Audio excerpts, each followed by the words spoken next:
Good evening, everyone, and welcome to the November 17th regular business board meeting. We welcome everyone here tonight. It's nice to see a lot of familiar faces. I'm going to first turn it over to Dr. Mercier. Oh, thank you. Welcome to everyone, and thank you for coming. Exciting crowd here. I hope all of our meetings are like that, but we want to thank you for attending tonight. Before we get started, I'd like to ask Ms. Judy Vitri to take the podium, who is our president of our Educational Foundation, to talk about grant presentations. Thank you very much, Dr. Wagner. First of all, I want to just take a minute to thank, on behalf of my board, the Board of School Directors for your support of the foundation and also the time and energy that you so willingly give to the students and staff of Lower Merion School District. So thank you very much for all your efforts. I'm here this evening to really seek your approval for a grant that we would like to award to Kinwood Elementary School. Specifically, the 5th grade team submitted a technology grant that would bring interactive technology into the classroom. Now, currently, the teachers do have the ability to bring in projectors to the classroom, but once again, it takes time to set up the projectors and then to adjust them. This grant would allow the projector to be installed in the classroom.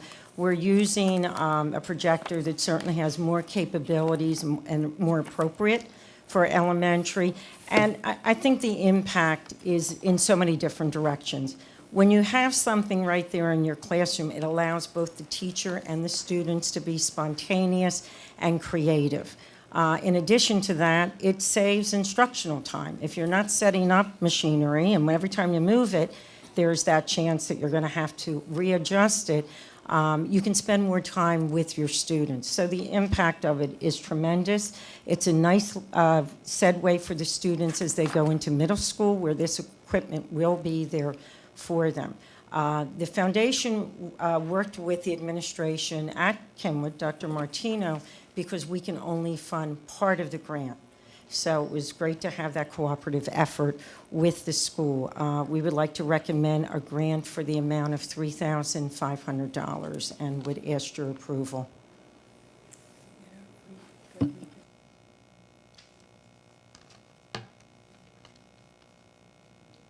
Thank you. Is everything Thank you. okay? We're thinking about whether or not we're going to recommend it. I'm thinking, it's getting awfully hot in here, Dr. Thank you very much. The superintendent recommends that the Board of School Directors approves the Educational Foundation Lower Merion's grant for Epson interactive projectors at Kinwood Elementary in an amount of $3,500. Yes. So, first of all, on behalf of the entire board, we really appreciate everything you do, Judy, and we appreciate everything the Education Foundation does. And, you know, we've all been having a blast at the recent fundraisers. So, you know, we hope that everybody continues to support the foundation. So, do I have a motion to approve? Thank you. Do I have a second? Thank you. All in favor? Aye. Opposed? The motion passes. Thank you Thank very you much. very Thank you very much. I'm going to leave now.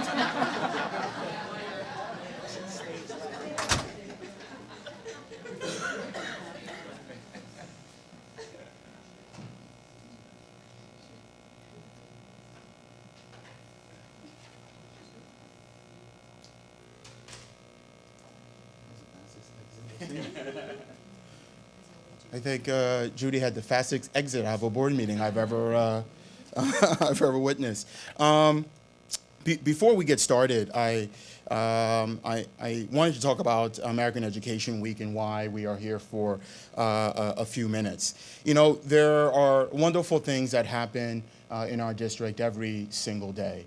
All of our accomplished staff who give their all during the school day, after the school day, before the school day, and we welcome the opportunity to celebrate that every day. in every week, right? But this Education Week is an opportunity to formally reflect on the achievements of and the accomplishments of our exceptional staff and the quality of the public education we provide here in the district. So as this week is marked by celebration, appreciation, school tours and public displays of excellence in the district and throughout the nation, it's great pride that we have an opportunity tonight to recognize some of those wonderful staff and faculty members. So on behalf of the Lower Merion School District community, I'd like to thank you for your tireless efforts. They are to be celebrated, and we appreciate the work that you do for all of our students. Your level of professionalism and the success of this district would not be possible without your tireless work. So with that, I'm asked that Amy Avellino, Vice President of Lower Merion Education Association, and helping me to recognize representatives of our professional support staff who are here tonight to be recognized.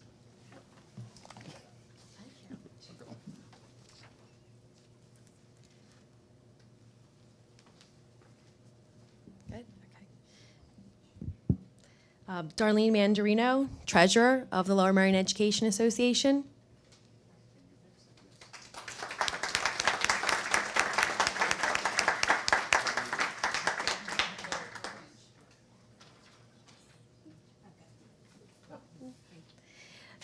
Lisa McDevitt, Secretary Support of LMEA.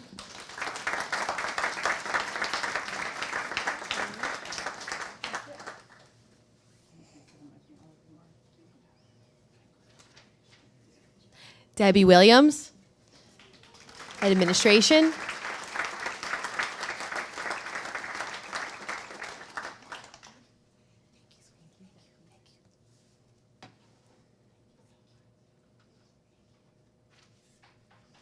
Rachel Spiegel, Gladwin.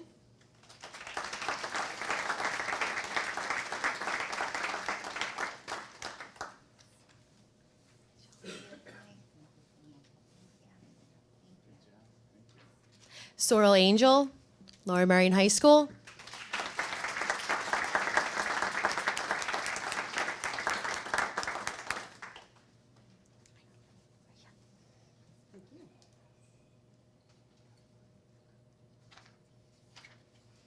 Hamira Mobley, Welsh Valley Middle School.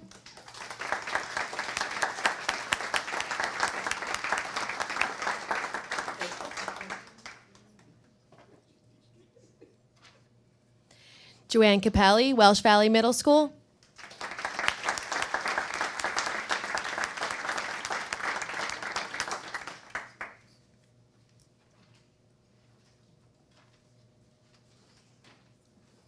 Joe Mudd, Outreach Director.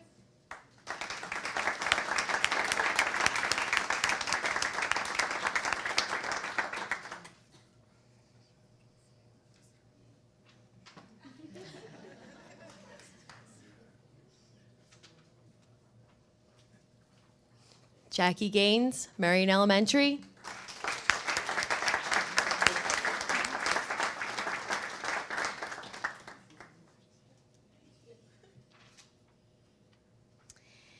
And Peter Hardowich, Harriton High School.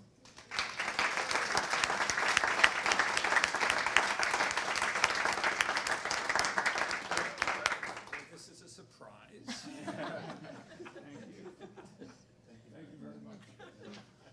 Thank you all very much.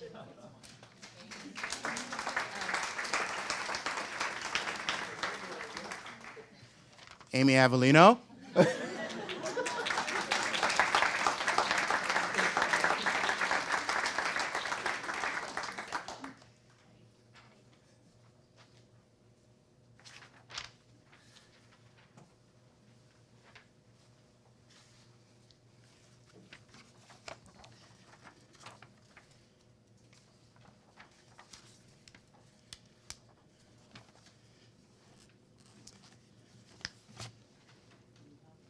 No, I'm good. Thank you very much.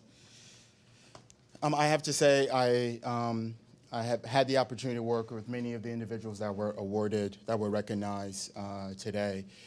There are hundreds more like them, but we definitely want to, again, congratulate you on your service and your dedication to the district. So our next conversation that I'm really excited to talk about. Not that the other topics on the agenda tonight are not exciting topics to talk about, but I have to say that this conversation we've been having since December around where we see ourselves as a district has been the most rewarding experience of my tenure here at Lower Merion. And I'm excited because there were so many people involved to make this a reality. You know, in December, we ventured out, and myself, Brian Cody, and Doug Young began this journey, and we found ourselves at Harvard Graduate School of Education. And for 2 or 3 days, we were there trying to think about how can we leverage the expertise and resources that were there and the individuals that spent 2 or 3 days with us, thinking differently about the way in which we think, in the way in which we do our work in preparation for this strategic plan and moving forward. And there were so many lessons that we learned from those 2 or 3 days that we came back with and wanted to share with some of our team members as we move towards this process. So part of this is this conversation around strategy, right? A word that is commonly used in strategic planning. And unfortunately, they have been misunderstood in terms of the difference between strategic planning and strategy. And what we wanted to make sure that there are 3 really tenets, and some of you who, if you haven't had the opportunity, Simon Sinek is an author who published Good Leaders Eat Last and Start with Why. And one of the fundamental parts of our work was really asking 3 really fundamental questions. Why do we need to do this? How will we do this? And what will we do? And we wanted to start with the why. There are many individuals who can talk to the what of the institution. There are even fewer who can talk about the why. But then a smaller amount, can talk about the how, and a smaller amount can talk about the why. And we started with that because we wanted to think of a much deeper way in having this conversation. Why are we here? What is our purpose? So we want to define the way in which we look at strategic planning versus strategy. And one of the things we learned are, there are really 6 great habits of strategic thinkers. And as you look at that list and you think about what is it that you understand from it and how we leverage that, we really wanted to make sure that first that we believe the fact that if you're going to plan for the future, you have to think several moves ahead. And then you have to think about the ways in which you challenge yourself by looking at the root causes, looking at questioning, reframing those questions. And then once that happens, you take a stand in terms of what direction you want to go forward. But understanding that when you take a leap of faith and do things vastly different than the way it's been done before, that yes, we're going to celebrate our successes, but the opportunities to learn from our failures are paramount. So we don't shy away from that particular process. And then, as we were thinking about this, and we wanted to develop this theory of action, and some of the literature that we used which is really a small sample of information we use to ground some of our work, information to help broaden our thinking. We might not agree with every word that the authors wrote in some of these books, but they definitely open up our minds with regards to thinking differently about the process. We all know the work of Dweck in terms of growth mindset and fixed mindset. We understand, and we've been deeply involved in the work around professional learning communities, understanding that the power of teachers getting together and asking fundamental questions around what is it we want students to learn, how will we know if our students are learning it, how will we respond when students did learn, and how will we respond when students have learned that process. And then a particular favorite of mine is the work of Daniel Pink in terms of drive, and what is it that motivates us, and the idea that we think about autonomy and the importance of educators and students to have autonomy over their learning. And our continued efforts, the work that we've been doing in this district before I got here and intently during my tenure, is understanding the connection between cultural proficiency and achievement, understanding the relationship between identity and achievement, and knowing that everyone falls within or starts along that continuum. And we've spent a lot of time talking about the danger of a single story, understanding that there are multiple perspectives and multiple lenses, and how do we create a system that honors that and celebrates that at the same time. But the reality is that even though we talked about those bodies of work that help shape our thinking, we didn't really have to go far in terms of embedding and finding our anchor. And our anchor lies fundamentally in our mission statement. Our central purpose is what drives our actions. This mission statement was developed by our previous strategic plan team. It continues to define our work, did not change throughout the process. Our strategic plan, all forward, reflects our enduring commitment to these particular mission statements. And I think some of the things that, some of the words that we've been having some time thinking about, this idea around creativity, the idea about valuing others, understanding the importance of diversity, understanding about the global community that we live in, and the multitude of ways in which students learn, and fundamentally the importance of strengthening our partnerships with within our community was paramount in our work. So part of this led us to this plan was to really develop a way of thinking and a way of doing that was vastly different than what we've done before. And we're really excited to share that with you tonight. I have some wonderful people here who will speak more eloquently than I in terms of their experience and why they are ambassadors of this particular plan that we're going to be asking you to adopt tonight. So I want to be very clear that when we started this process, we were very upfront with the community to say that there are two processes in this as we went through this. But it was really one mission and one vision. You had a comprehensive plan that is a PDE compliance document, which we worked backwards in terms of believing that that just wasn't enough for this district. It didn't define the way in which we wanted to think boldly. So yes, we completed a comprehensive plan with a list of checks and balances and accountability measures, but believe that that really didn't speak to who we were as a community and the direction in which we wanted to move.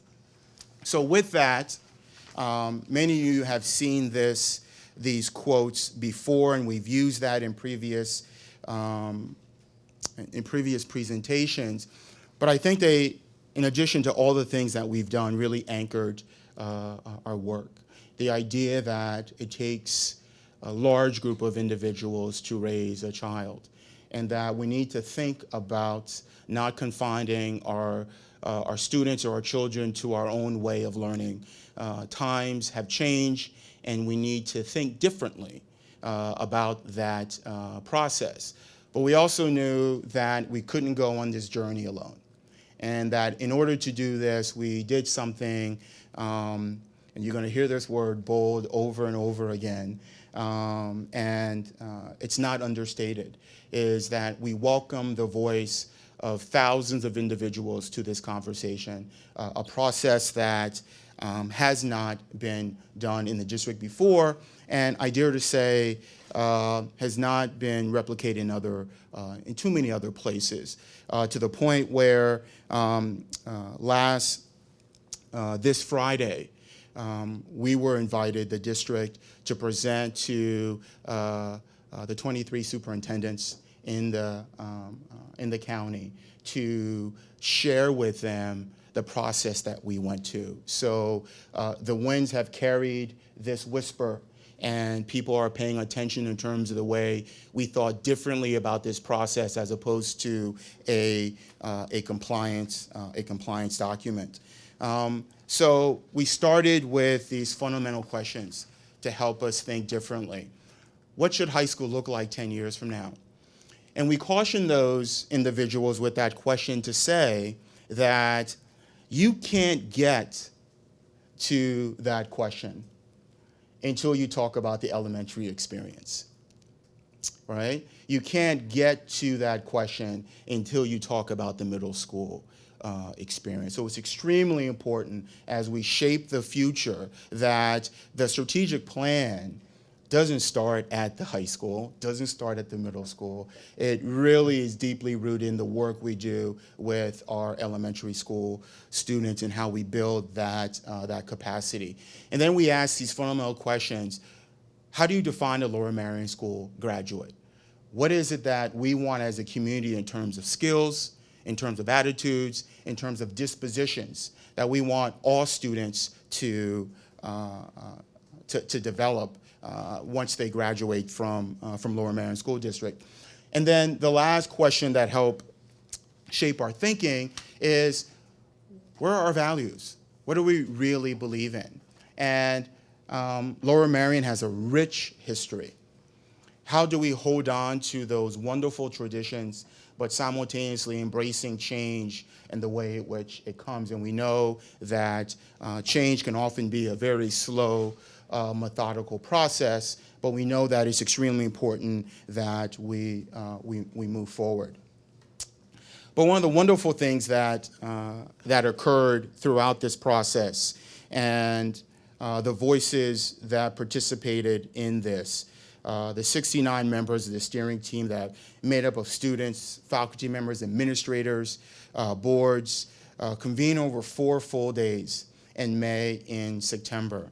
And what was fundamentally different about this team is that the leadership team, as we thought about this, wanted to be very intentional in terms of the voices that were in the room. We thought it was paramount that there were more parents having this conversation with us.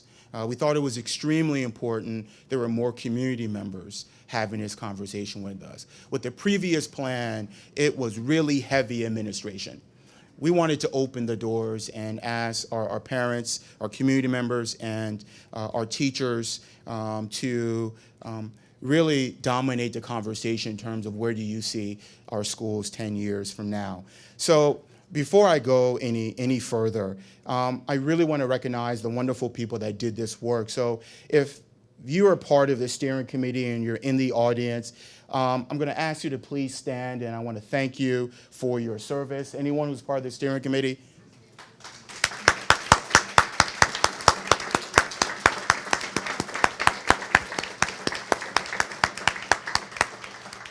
Thank you very much. And I want to say that this experience, though I said there were 4 full days of meetings, is an understatement. We have an electronic platform, and I want to thank Liz and Marie, who I hope stood up. I didn't see them standing up in this process. Please stand up. Liz and Marie, stand up.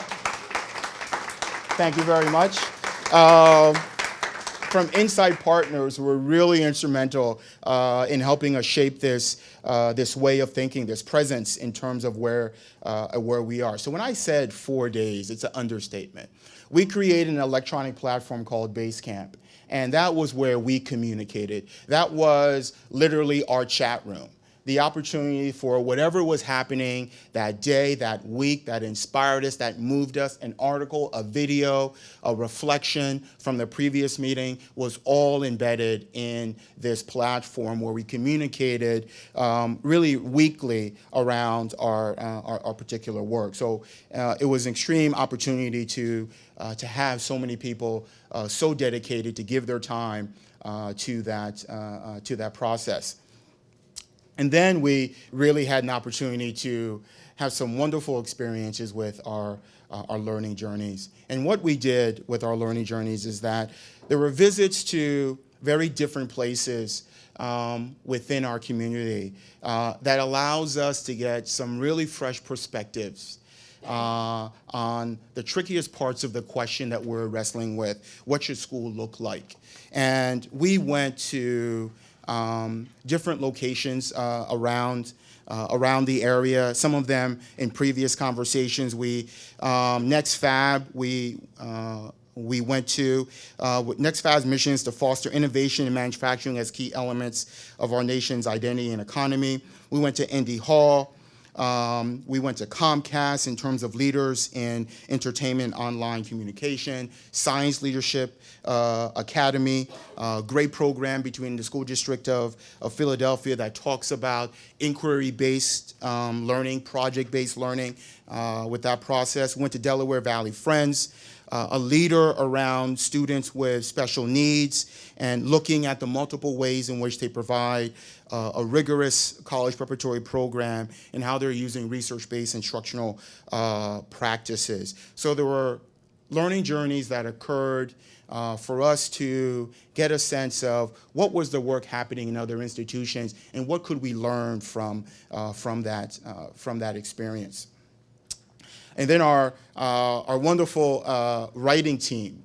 Some of those individuals are not. All of the writing team is not represented. I know some of them are in the audience, but we're not here for the picture. Who spent really days over the summer taking all of that feedback, the 4,000 responses from surveys, the immersion experiences, the learning journeys, and who really downloaded all this information. And I believe delivered a product that speaks to the voices of this community. Another thing that I want to briefly talk about is these wonderful immersion experiences. So we had learning journeys that took us outside the context of our work. And then we had these immersion experiences where the bright spots don't necessarily have to be someplace else. This is an outstanding school district with an impeccable record in all sense of the word. And we provided our faculty an opportunity that I was very surprised to hear and welcomed the fact that many teachers who were saying, I've been in this district for 15 years, and this is the first time where I spent half of my day in another elementary school, in another middle school, in another sixth grade classroom, is absolutely profound in terms of some of the wonderful things that my colleagues are doing that I never really had an opportunity to experience. So when we think about this strategic plan and as we move forward in terms of next steps, the reality is that though we will continue to think about what's happening across the educational landscape, we really don't have to go far in terms of some of the bright spots that are occurring in our community. And from there, I think this is a picture of one of our meetings as we try to affirm and synthesize all the information that was given to us and put that in a draft. and put that, which eventually obviously made it to public comment. We received information on that we're sharing with you. So really, within that, we talked about these 5 fundamental, bold statements. Thinking differently about the way we look at success. Understanding that we reach far beyond standardized test scores. Though we appreciate those accolades and those rankings, there are many other ways in which we think we would like to celebrate success and look at individual growth. This transformative curriculum, thinking ways in which we connect a curriculum to student experiences. These ideas about interdisciplinary, reaching out and thinking differently in terms of how we deliver that. Our commitment to professional learning, honoring the expertise of our professional staff, giving them the autonomy, and a period in time where there hasn't been, in the last 10 or 15 years, oftentimes a stranglehold that teachers feel with this top-down process in terms of dictating the way in which curriculum should be driven.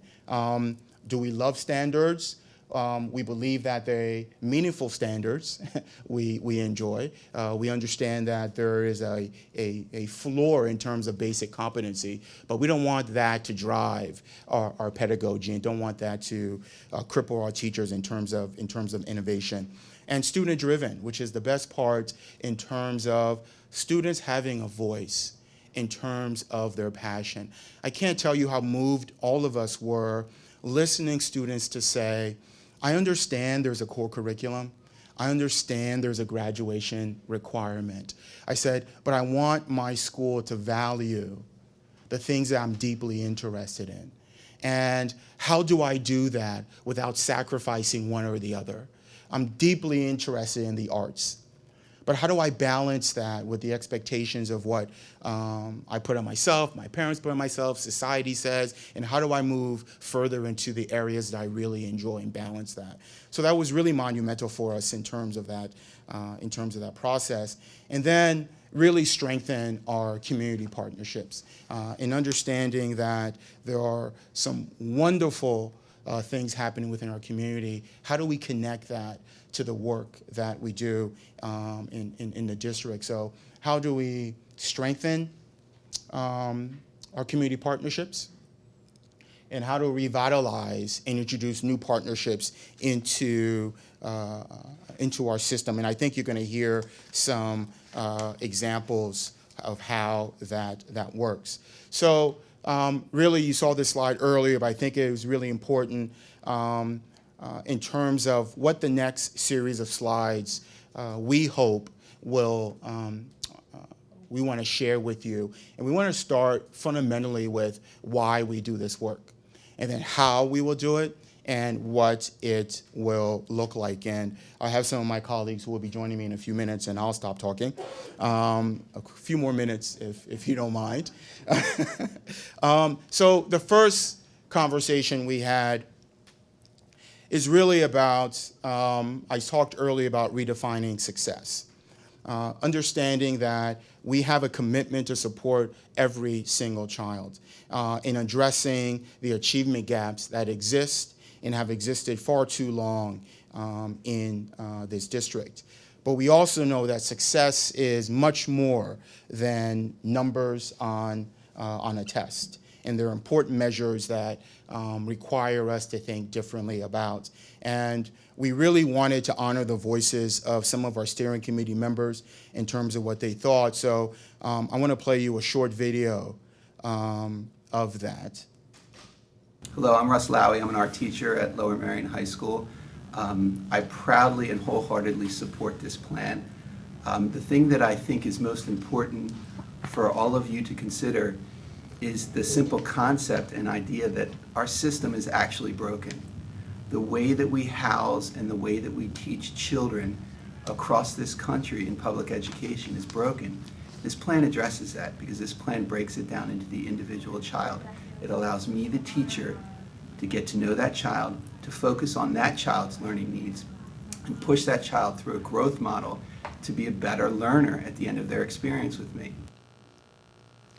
So powerful words from one of our faculty members and one of our steering committee members. So we think about how will we do this, and we've tried to articulate that in really broad statements around these particular protocols. And I'll give you some examples in terms of what that looks like. I mentioned earlier about this idea around transforming graduation requirements, thinking differently about how that works over the course of the next 5 years, thinking about the distribution of courses and how do we afford students the opportunities to balance what are graduation requirements, but connect with their passion and what they're really interested into the classroom. And then we wanted to think about, can we create protocols that measure development from a social, emotional, physical wellness perspective, right? Measuring creativity, measuring critical thinking, love of learning, innovation that oftentimes is not measured when you think about looking at success. And we want to expand our protocols in terms of the way we define success, the way in terms of the way we measure that. So we really are committed to thinking differently about putting things into place to make that happen. And part of that, and Russ Lowy talked about it, was really this idea about, as Pollyannic as some people might think this may be, is about making sure that we focus on the individual growth of our students and getting beyond and surpassing really, yes, areas that they need to cover, go through, experience, but harnessing the things that they love about their educational system and wanting them to come back and be excited about that process. So redefining success in so many ways really kickstarts our first several goals throughout this process. And at this time, I want to invite Scott Everslog, our principal at Harriton High School, who is part of the strategic steering committee and has been part of this process. I've taken him out of his building for some time now in terms of our meetings, but he's done wonderful work with us, who's going to walk you through some of the bold, second bold statement.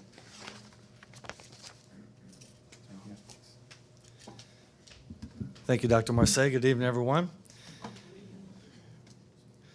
So glad to be here this evening and talk a little bit about bold statement number 2, which focuses on a transformative curriculum that we envision for the Lower Merion School District. One of the foundational elements of our plan that you'll hear as a common thread through all of our conversations this evening is that we formally are acknowledging teachers and students as wonderful and perhaps our most valuable resource within the district. And we should feel really good about that, and that's a great starting point for us. Our teachers are very talented, they're very creative, our students are intellectually curious, they're naturally inquisitive, and it would be foolish for us not to capitalize on those wonderful resources, not only on a day-to-day basis, but to help shape and adapt our curriculum. When you look around what's occurring in education nationally, and it's disheartening to see too many districts narrowing their curriculum, stripping creative options for students from their curriculum, resulting in demotivated teachers, minimally engaged students, and decreased their results. There are other districts that are really good districts, sound districts, that have overly structured curricula that can be heavily scripted, scope and sequence with standardized assessments, predetermined projects, predetermined readings, predetermined field experiences. And while this structure is not inherently bad or even pedagogically unsound, it simply does not allow for us to capitalize on what our most valuable resource is, and that is the creativity of our students and our staff. Within this plan, we'll empower our students and staff through the transformation of our curriculum. Doing so will not only result in intrinsically motivated students and teachers, but will yield results. And when I talk about results, and when we talk about results, similar to what Dr. Marseille referenced with redefining success, we're talking about the results that we would hope for in our students, not necessarily all traditional measures, but the results that we'd hope for with independent thinkers and problem solvers and creative thinkers and contributors to the community. So the district has been going through our PLC process and our natural curriculum process, an ongoing reassessment of our curriculum, as we should be doing. We are formalizing the essential learnings in our courses, making sure that we identify what we expect students to learn. That's nothing new. But when we commit to a transformative curriculum, we're demonstrating flexibility and committing to flexibility that the paths that students choose to achieve those essential learnings may differ from student to student and from year to year. We'll be redefining what can be tight and what can be loose in our curriculum, and we'll be watching students form their own path as they acquire knowledge. It'll be incredibly empowering and exciting for students, teachers, and all of us. I'm going to share a brief video clip from one of our teachers at Harriton. My name is Danny Maizumi. I teach physics at Harriton High School, and I am a very enthusiastic ambassador of the plan because I know that having a transformative curriculum works. I want to give you an example. This year was when we are studying motion.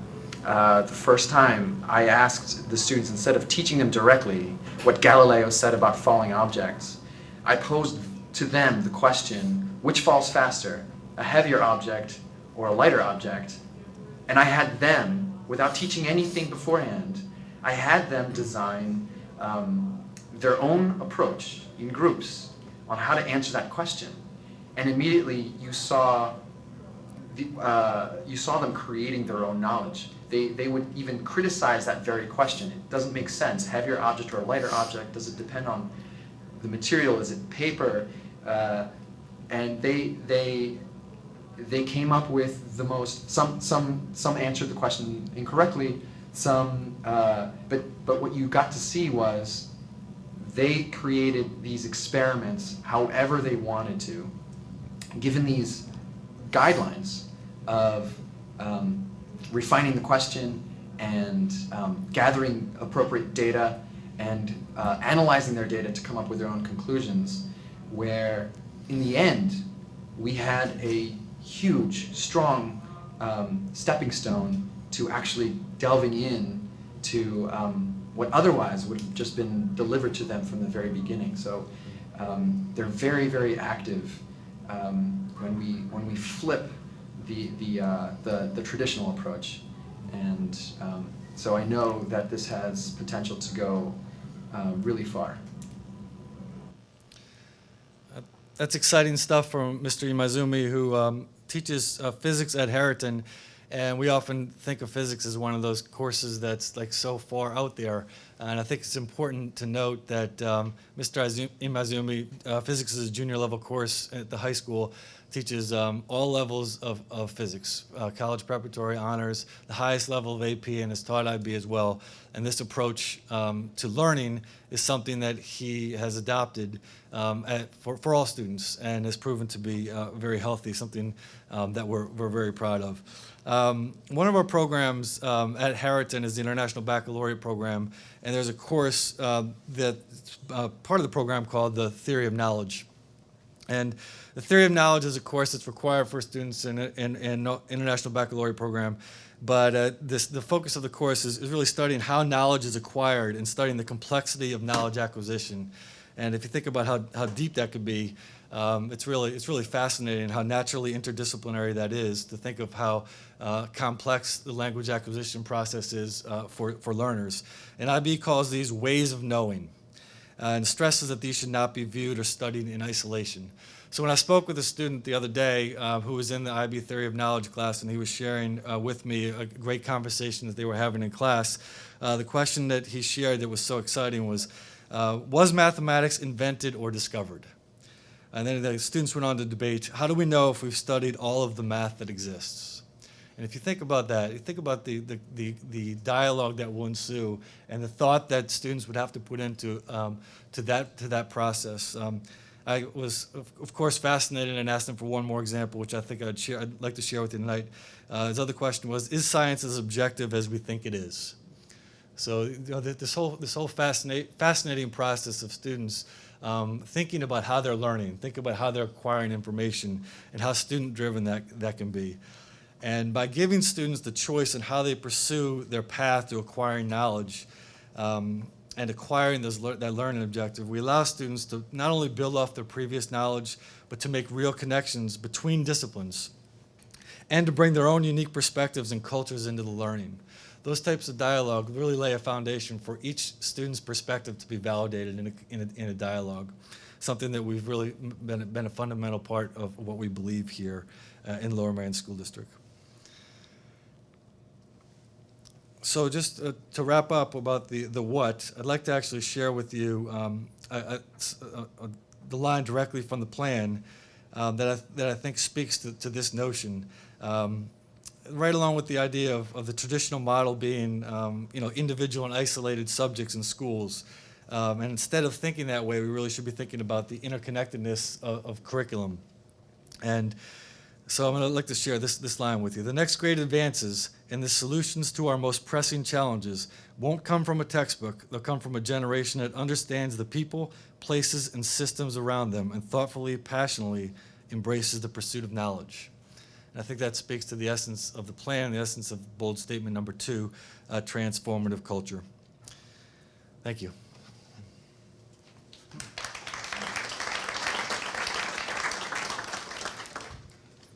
Good evening, my name is Chris Hall and I'm principal at Walsh Valley Middle School, and I have the privilege of speaking to bold statement number 3. And I'd like to start off by echoing the words of Dr. Gilbert, Dr. Marseille, who told us that, started off by telling us that one of our most precious resources is, of course, our educators, our teachers, our faculty and staff. We are so fortunate here at Lower Merion School District to have such an accomplished, such a skilled staff, and I think we would do really, really well to continue to invest in their learning and growth and to provide them with continued opportunities to learn with and from each other. And I'm so excited about this third bold statement, the commitment to professional learning, because it calls for us to do just that, for us to trust our professionals, for us to give them autonomy to direct their own learning, and to ensure that all of our students learn. And I'm quite sure from talking to some of my teachers at Walsh Valley and to teachers across the district that as we move forward, teachers will be really, really motivated by these approaches. I'd like to start off by giving you an opportunity to hear directly from one of our steering committee members, Sarah McMaster from Kenwood Elementary School. Sarah McMaster, and I'm the K-2 Literacy Specialist at Kenwood Elementary. I'm proud to be a part of the strategic plan and an ambassador of it because I truly believe in the emphasis on building teacher capacity. The needs of our students are very diverse, and we as educators need to be equipped with the skills and strategies to differentiate instruction to meet those needs. I feel as though our plan places an emphasis on teacher leadership and teacher autonomy, and I believe in those things. So I'm excited to, speak the message of the plan moving forward. As Sarah mentions, we have the privilege of serving a really, really diverse student clientele, but fortunately, we have an incredibly skilled and accomplished faculty that has the ability to problem solve in the interest of making sure that we meet the needs of all students. And the plan calls for us to do just that. One of the first steps that we will take is to develop a coordinated professional learning plan that affords teachers the opportunity to work together on a daily and weekly basis to identify essential learning, to develop common assessments, to agree upon what evidence of learning looks like for students so that we are ensured that all teachers hold students to high expectations.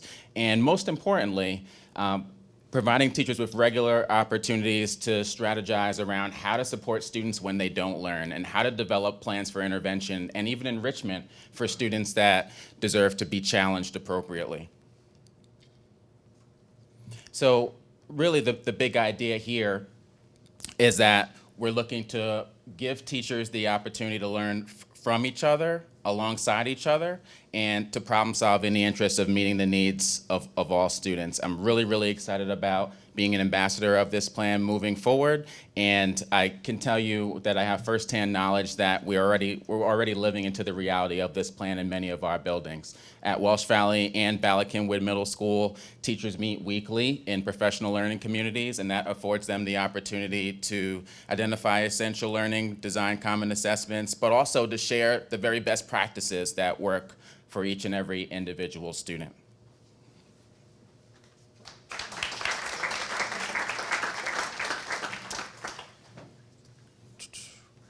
Dan Martino, principal, Kinwood Elementary. I had the opportunity to talk about bold statement number 4, our student-driven schools. And I think I want to start with Amy, actually, and Amy talking in regard to what her idea was of it. I mean, one of the things that this plan really gave us an opportunity to do, we talk about all the time, plans can't be something we do to our students, it's something we have to collaborate and they take ownership of. But when you had their voices there and they were talking through them and understanding them, then we understood what they really had to say. And there were some times where we're talking about all these different ideas, then we actually asked that question of success. And right away, a lot of the members of high school was, well, getting an A. Well, getting an A in the class. Well, gosh, we're missing something here. Maybe we need to go back and take a closer look at what it really meant to be student-driven and working through. And if I can get my PC to work, I can get Amy to I'm more interested in math and science, and so I would take classes that are focused strongly on that instead of English and history. And right now, I'm required to take those classes, but this student-driven plan that we're creating is getting people to think about giving students a choice. And that's what we really start with, is obviously looking at that understanding of choice. And we ask ourselves, and reversing and asking why. So why? Why are we doing this? Basically, research is clear that if students are engaged and students are motivated, and we're able to provide them with developmentally appropriate ways to learn, then they're more likely to persevere through challenges. They're more likely to demonstrate a higher level of growth. They're more likely to work their way through, and that learning that they learned lasts across all different forums that we're looking to provide for them. Now, in doing that, one of the things we talked about is student engagement. So in this plan, we really have to be committed to providing opportunities for them to have individual goal setting and reflection, and also providing a safe environment where they can be open and feel that they are, at times, we even talked about in the plan, be a little bit vulnerable to be able to share and be receptive to either teacher or peer feedback, as they move forward through that engagement process. And finally, and we talk about it all the time with them, is provide them the space and opportunity to make sure that what they're learning has a purpose, and making that connection. Because if there's no connection and there's no purpose, then obviously that's where we lose all that insight on why we're really here in the first place. And so how are we going to do this? We talk about fostering this growth mindset, and Dr. Marseille had mentioned it, and we worked all the way through. We already have a lot of these things happening within the parameters of Lower Merion, which is amazing. The key to all of this is taking it and amplifying it across as we go through this plan. So fostering that growth mindset. And what do we mean by that growth mindset? We're actually talking about providing them an opportunity to say, you know what, it's okay to fail, because failure is that next pathway to success. And I need to fail, and it's okay. And here's the safety net to do that. And I'm going to engage with my peers to be able to walk through those processes together. Also, when we're going through this, is giving them the opportunity. And at the elementary, it's not the opportunity necessarily to hear their voice. At the elementary, it's find their voice. How many times you walk a child into a library and say, go find a book? I have no idea what. That's because they don't understand what the genres are, so we have to introduce them to that. So we're actually working K through 12 right now with the understanding of mindfulness, and understand what's that be, because if you don't have the confidence in yourself, and you don't have that belonging of sense of reduced anxiety, and what I mean to myself and my peers, then we're never going to get to what your true voice is. So right now, we're already breaking down those barriers to find out, one, what their true voice is, and then hopefully, as we move through the ranks, amplifying that again as they move forward.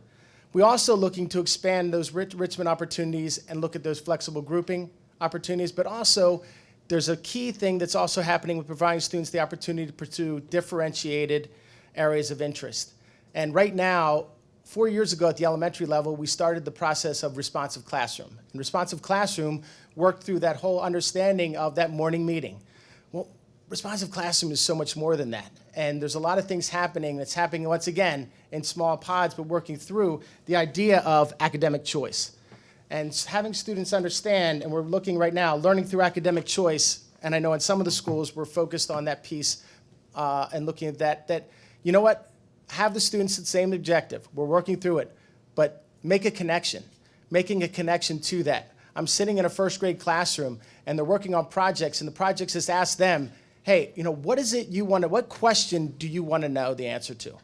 And the teacher asked them all that, and they came back, you know, how fast does a snail run? How did this?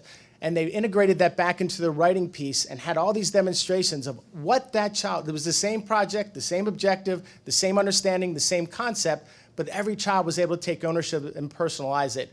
And you know what? It was amazing. Not just in the understanding of gaining the understanding of the concept, but that reflection and sharing with one another and then building on that engagement because they're proud of what they were working on. They took ownership of it as they move forward. So as we build on this understanding of responsive classroom, we're building on this understanding of mindfulness and this whole growth model.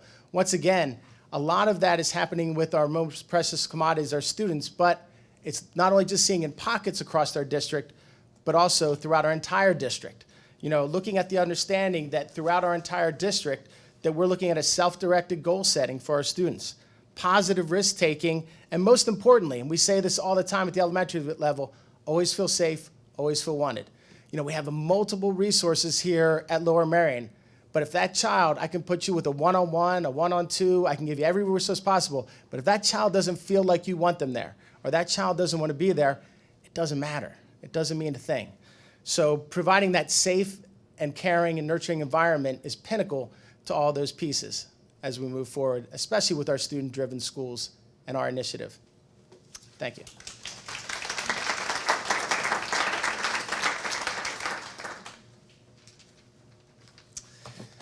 Good evening. I'm Doug Young. I'm the Communications Director for the school district. When I was a second grader at Merion Elementary School, yep, that was me, I had an amazing experience. A parent in our classroom, a parent who was from Japan came in and showed us a bonsai tree. And I was amazed to learn about this little tree that was cared for. It was really old. It wasn't, you know, just a shoot coming out of the ground.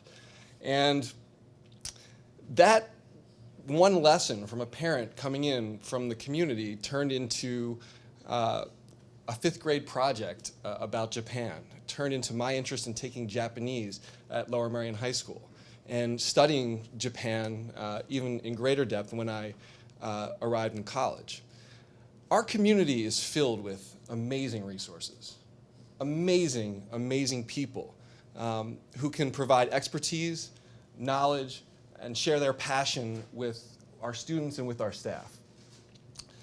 And I think as we think about our plan, and kind of we've taken a lot of time to think about the plan, one of the things that has to happen for it to work is we have to develop ways for the community to really partner with us in systemic ways. Not these one-offs, you know, come into class every once in a while or show up and support an event. But if folks want to be involved at a greater level, you know, developing systems in our district that enable that process to happen. I think this is also, at some level, a conversation about sustainability.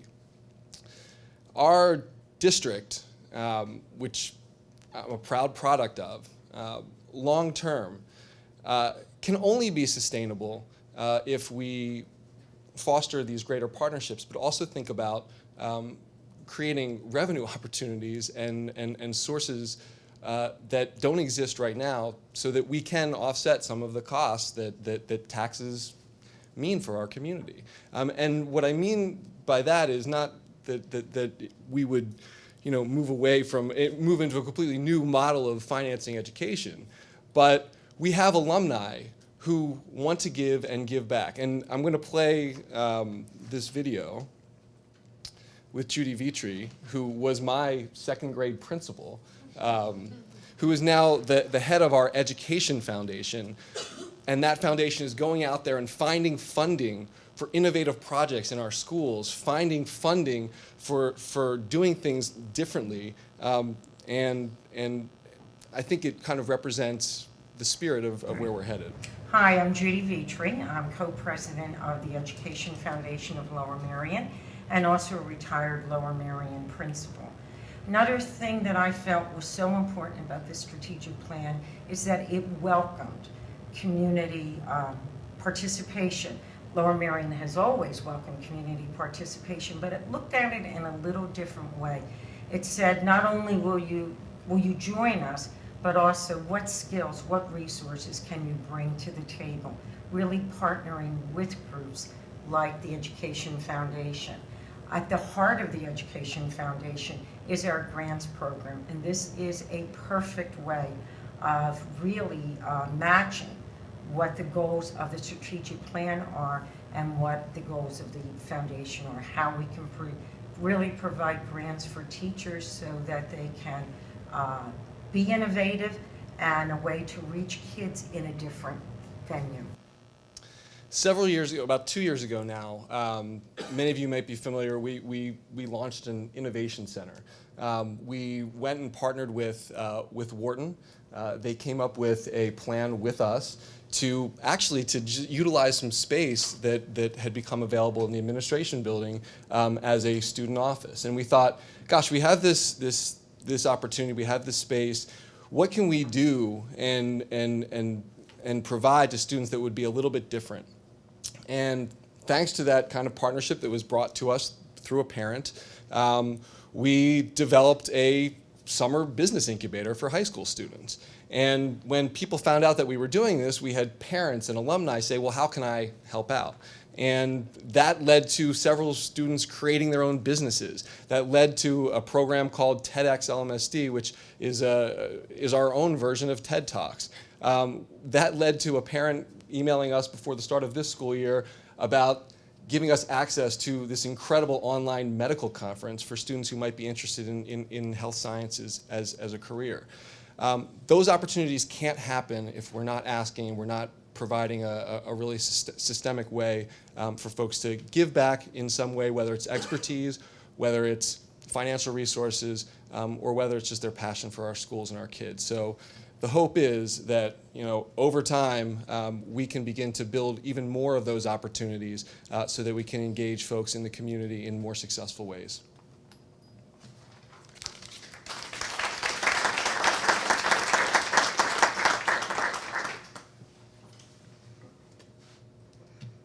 Good evening. My name is Gwen Nardowitz, and I am a teacher on special assignment coordinating professional learning and gifted education in the district.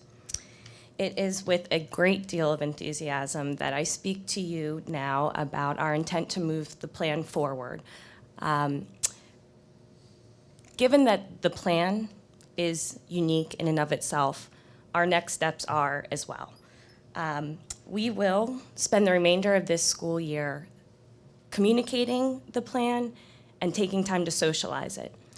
In terms of the communication, our intent is to make accessible a frequently asked question document to help members of our school community and members of our wider community understand the direction of the plan.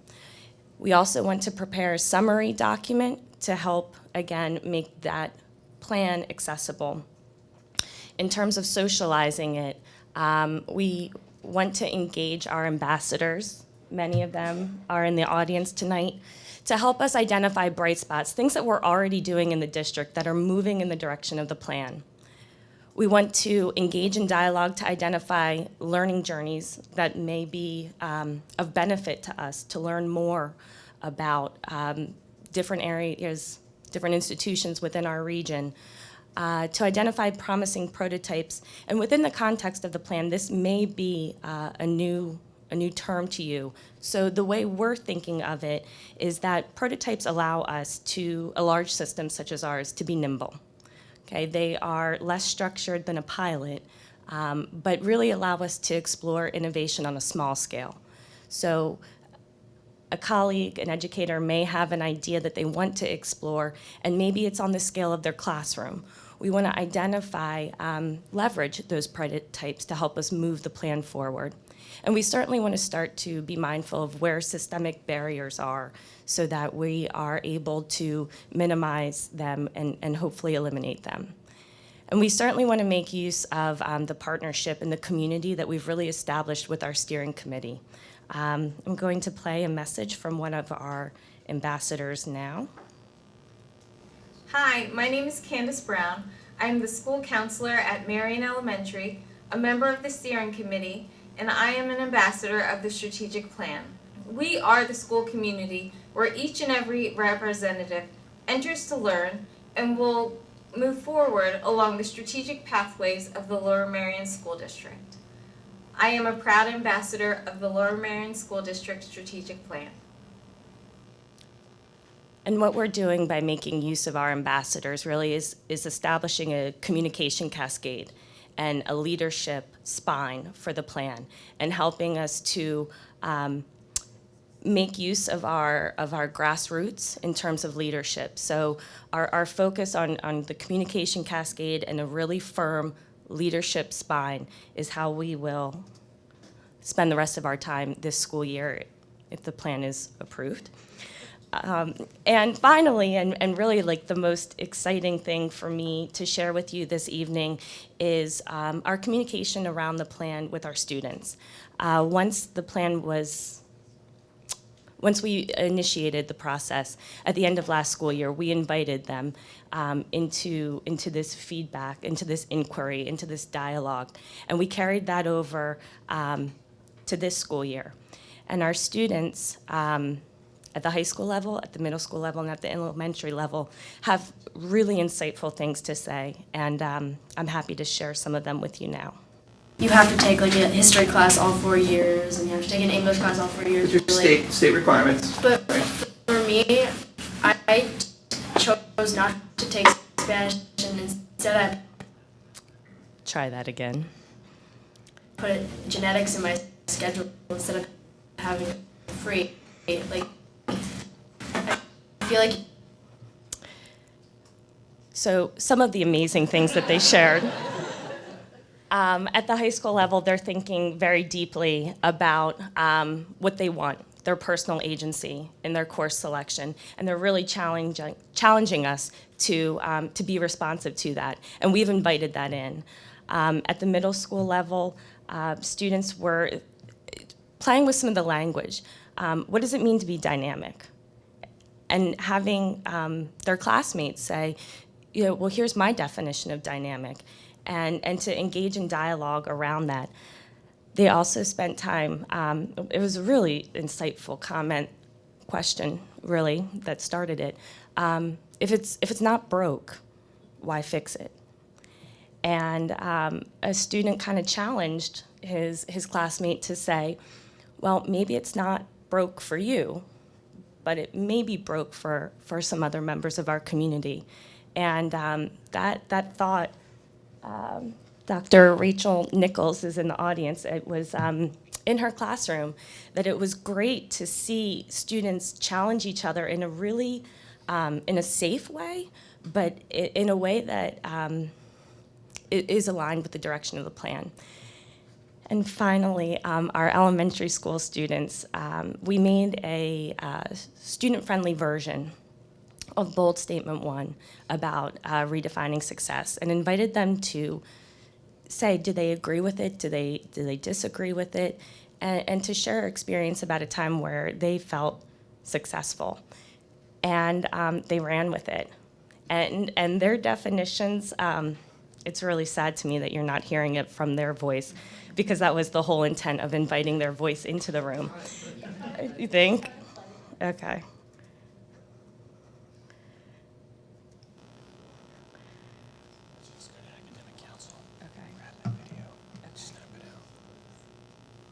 So I promise this is really worth it. I promise.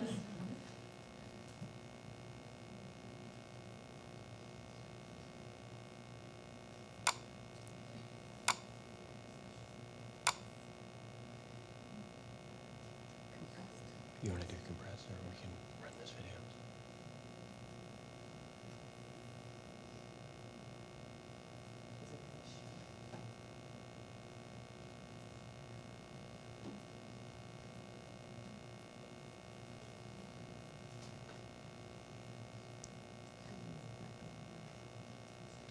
You have to take like a history class all 4 years, and you have to take an English class all 4 years. Those are to, like- state requirements. But right? for me, I So.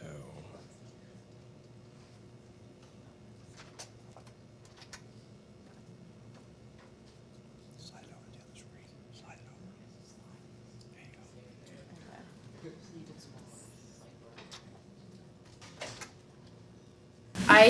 chose not to take Spanish. Okay. Free. Like, I feel like if we had a choice to take certain classes, we'd choose about, and then school would be more enjoyable because you'd be learning things that you want to learn, not things that you have to learn. It's a compressed file.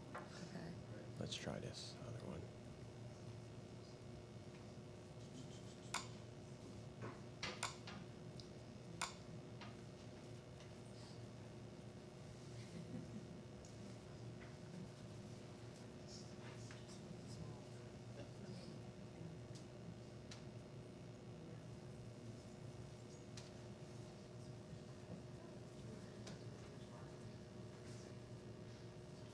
You have to take like a history class all 4 years, and you have to take an English class all 4 years. Those are to, like- state requirements. But right? for me, I chose not to take Spanish, and instead I put genetics in my schedule instead of having it free. Like, I feel like if we had a choice to take certain classes, we'd choose things that we appreciate and we want to learn more about.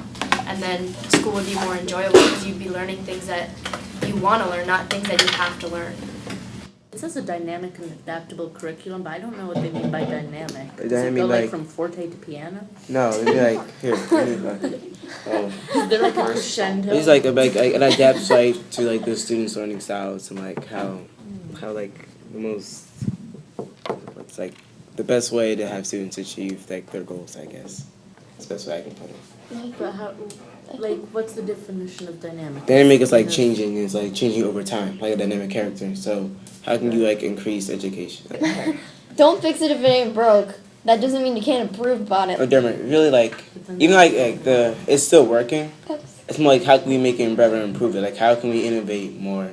Like it's okay, it's good now, but how can we make it even better? So maybe like all students want to come to school and enjoy learning instead of just like some. I define success as being creative, working together, not just being measured by academics, creating new things and ideas, being connected to a community. The definition of success makes me feel wonderful because it makes me feel like I have a purpose. Remember, success is a journey, not a destination. Arthur Ashe said that. How do we experience success in school? I challenge myself every day. Participating in extracurricular activities. Achieving the goals that you set for yourself. I connect with friends and work well together. By knowing who you are and what you need as a person. Don't give up. Don't give up. Don't give up! There's no elevator to success. You have to take the stairs.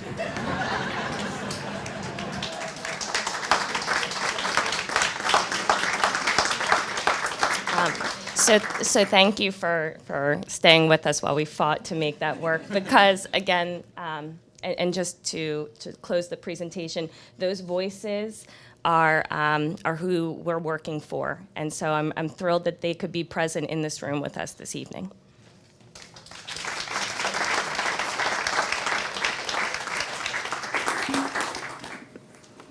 Thank you so much for the amazing presentation, and I'm glad we stuck it out at the end because that was totally worth it. Yes, it was. I think it was over a year ago when the board started talking about, the strategic planning process and sort of asking, what is it that we wanted to look like, and there was a lot of discussion about wanting something different from before, not necessarily that before was bad, but just wanting something, a different kind of process We talked about making sure that, as many people as possible could participate, that it would be, we wanted to hear student voices, which really hadn't been the case in the past. We wanted to hear from alumni. We wanted to hear from community members, as well as, of course, our educators.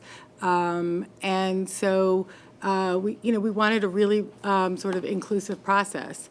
And we were hoping that people would think about things, differently, like use the opportunity to actually think about how we want to educate children, into the future. And we wanted a different kind of product as well. We didn't want something that was going to have, hundreds and hundreds of pages, which meant that nobody was ever going to read it. We wanted something that was kind of a living, breathing document that could really shape people's experiences every day, teachers, students, administrators, community members, et cetera. And I really have to say, I don't think any of us really ever dreamed of the possibilities of what the strategic plan looks like now. And, I'd like to thank Dr. Marseille for his leadership over the last year to put, with the plan, as well as his amazing team and all of our, administrators and teachers. I had the opportunity to be in many of those meetings, and it's really just gives a lot of hope for the future of public education, not just in Lower Merion, but also around the country. And, I have to say that seeing the high school students who spoke at the strategic planning process, and many students participated through the surveys and different types of focus groups, but, all I could think of was, I really don't remember being that articulate or smart in high school. I really don't. So we have an amazing, talented group of kids here. So I think what we're going to do now is I'm going to open up the opportunity for board members to ask questions. Once we're done, I'm going to open up the opportunity for members of the public to ask questions, make comments, et cetera. And then after that, the board will then take a vote. After that is done, we will move on to our next topic. So first, we're going to do that. So I would like to now open it up to board members for questions and comments. Go ahead, Robin. Thank you for the presentation. I appreciate all the hard work that's gone into it. I had an opportunity to be a part of the steering committee on behalf of the Board of School Directors, and it was both eye-opening and life-changing in terms of how we think about what schools should look like, particularly for our children here in Lower Merion. So as we talk about being bold, my question is around student assessment. And what might that look like as we start to really rethink and reshape the ways in which, we have our student voices here telling us, hey, I'm thinking about my learning in this way. And we have our teachers saying, here's some things I'm thinking about in terms of instructional practice. How are we going to start to think about what that looks like in our classrooms and our everyday work, given our constraints?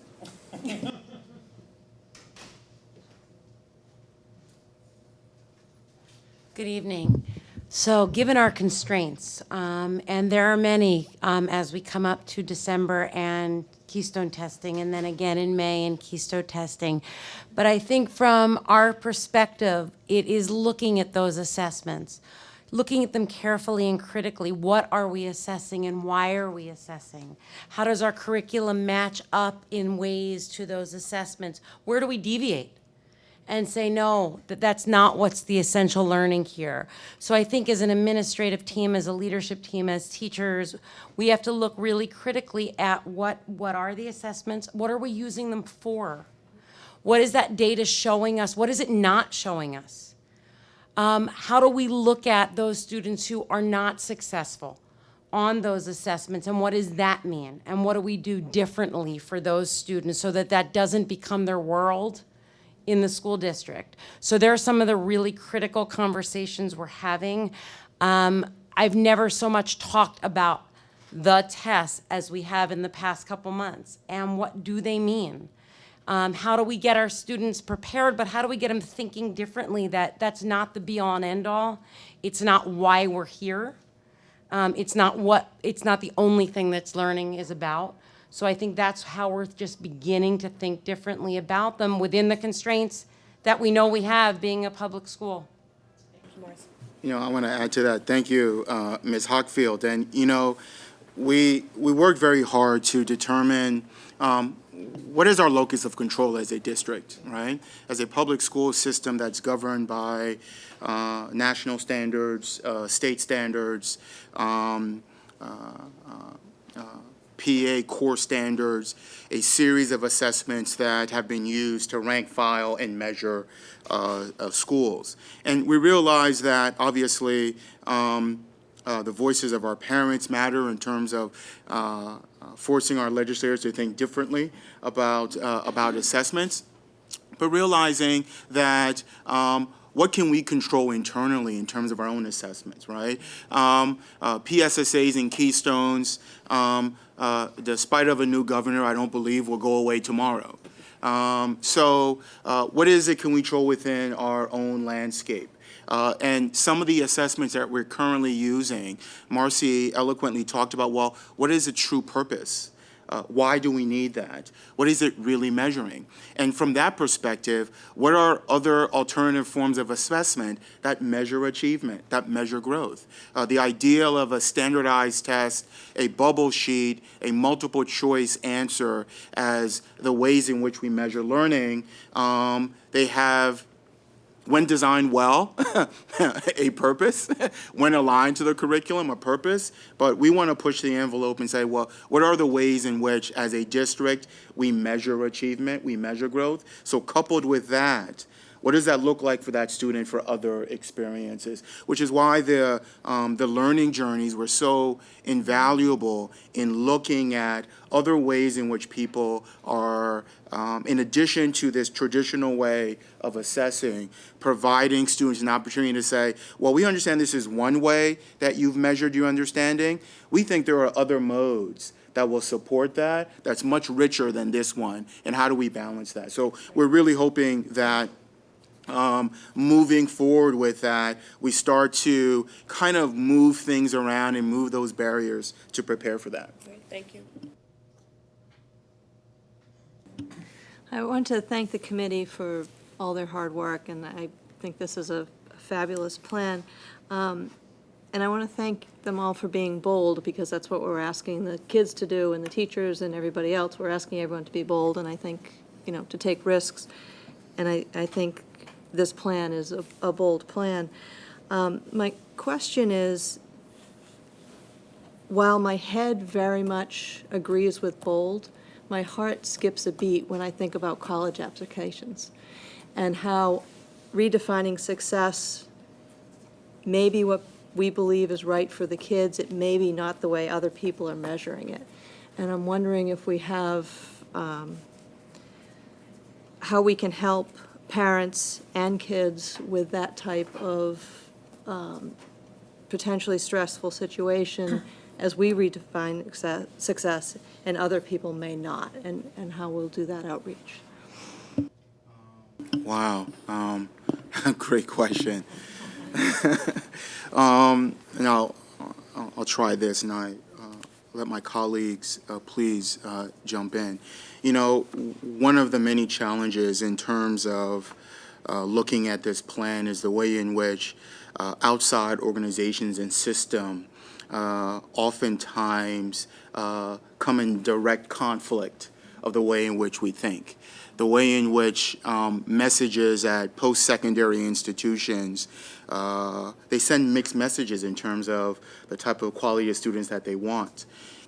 And I think that's a challenge for our students, because many of our students believe that this is the type of experiences and learning objectives that this particular school wants, right? At the end of the day, when you look at post-secondary institutions, they say, yes, there's a breadth of ways in which we measure students. We welcome a diversity of students from a diversity of experiences. But in my experience, I think that they haven't held firm in terms of some of the realities are still stoked in this idea around a standardized system, a way of it's your GPA, it's your SAT. Now, we're not going to abolish those. We understand the importance of a grade point average and what it means to our students, our families, and our communities in terms of an entry point. So we continue to, in this process, ask our parents and the voices of our parents to, when those opportunities come in public discourse at whatever level, to kind of push the envelope and ask questions at the secondary level. One of the ways in which we want to approach that, and it's identified in the plan, is to say, we understand that the matrix is not going to go away. We understand that a cumulative GPA is an important part of one of the, sometimes schools say they have 18 factors that they use to gain admission. Others say they have 26, 38, whatever that may be. There's two common denominators, your GPA and your SAT scores. We're not going to move away from that process. What we would like to invite and what we would like to suggest as a district is, in addition to providing school district with a transcript that says that, what are the ways that the district can endorse and support the multitude of experiences that that child has to show college and universities and maybe it's the workforce, right, who will ask for documentation to say what type of student were you, to say that here's your GPA, here's the courses you took, but let's talk about, on the other side of that sheet of paper, the experiences that define who you were as a Lower Merion graduate. And how do we quantify those experiences that might not have necessarily been measured in those two particular areas? So it's a challenge for us to think about what those matrices and what those protocols will look like, number one. Value that by putting it on this transcript and working with students and parents to say, how do we define that? How do we tell the other story?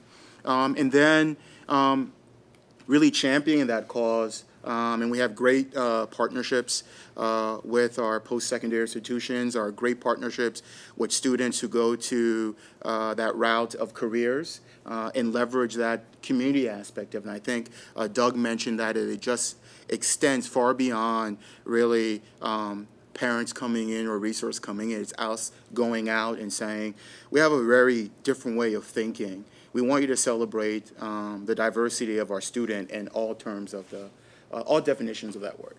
I don't know if there's anyone from the steering committee. Scott, please. Just wanted to add to that. One, it has been a reassuring but slow trend of how colleges are looking differently at students and accepting students into their programs. We do see many more institutions of higher learning that are looking at alternative measures, ways to accept students. That said, we do recognize that that's one of our primary goals is to prepare students for college. But what I think when Dr. Marseille was referring to locus of control, what we can control is how hyper-focused we are on the state assessments and some other traditional measures. And I think the plan speaks to what we really believe at our core is that if we're doing the right things and developing a system of assessments that focus on the right skills of fostering creativity and problem solving in the context of our courses and in an interdisciplinary manner, that the results are going to somewhat take care of themselves, and we don't have to prioritize as a top focus a PSSA score or a Keystone as a defining factor for a student's being. I'd also just like to say, and I know this isn't quite the same thing that you're saying, Maureen, but the universities are also shifting radically, and so the kind of transformative curriculum that we're talking about is the kind of curriculum that universities are trying to institute. It's far more interdisciplinary, it's far more inquiry-based, it's far more, project-based, in terms of both preparing students for, just in terms of their intellectual work and then also for the work world outside as well.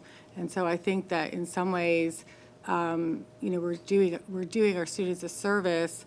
Not that the goal is always preparation for college, because that reinforces what we're talking about, but the idea that, in fact, our students, I think, will be more successful even in the traditional college environment because of the different ways of delivering the curriculum. That's.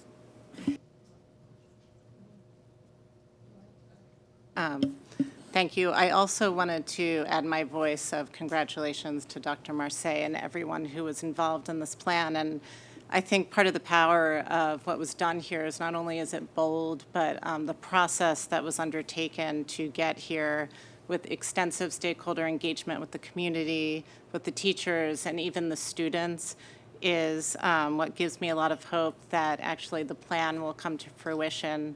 And even the way that it was presented to us tonight, Dr. Marseille could have stood up there and, he's a great talker, so he could have talked us through the whole thing. But I was given orders that it's not going to happen that way. Yeah, but I really appreciate everyone who took the time to come out and show how diffuse and how engaged everyone has been in every point of the process, and I think that was really powerful, so thank you. And I guess I don't know if I have a question as much as a comment. Something that I thought was very important that you highlighted is the friction points that will be in there. And I think some of our questions are about how we're going to operationalize the plan. And I think the friction points will happen as they do in any big bureaucracy. And so I really like the idea of pilots. So we don't have to come up with the whole solution at once, but let's try some things. If that doesn't work, let's try something else. And I guess it would be great if, I don't know if it's in 6 months or a certain point in time, if you could come back. And again, it'd be great to have it, not, also lots of engagement to maybe give 3 or 4 examples of here's a friction point we found, and here's how we decided to deal with it, and here was the outcome. Because I think that'll give everyone a lot of confidence that, we're really living into implementation. So I'm very confident that we will, but I just thought that might be a great next step for all of us. So thank you again. I'm very impressed with everything that was done here tonight. I too want to thank Dr. Marseille and the team for the wonderful work that they've done.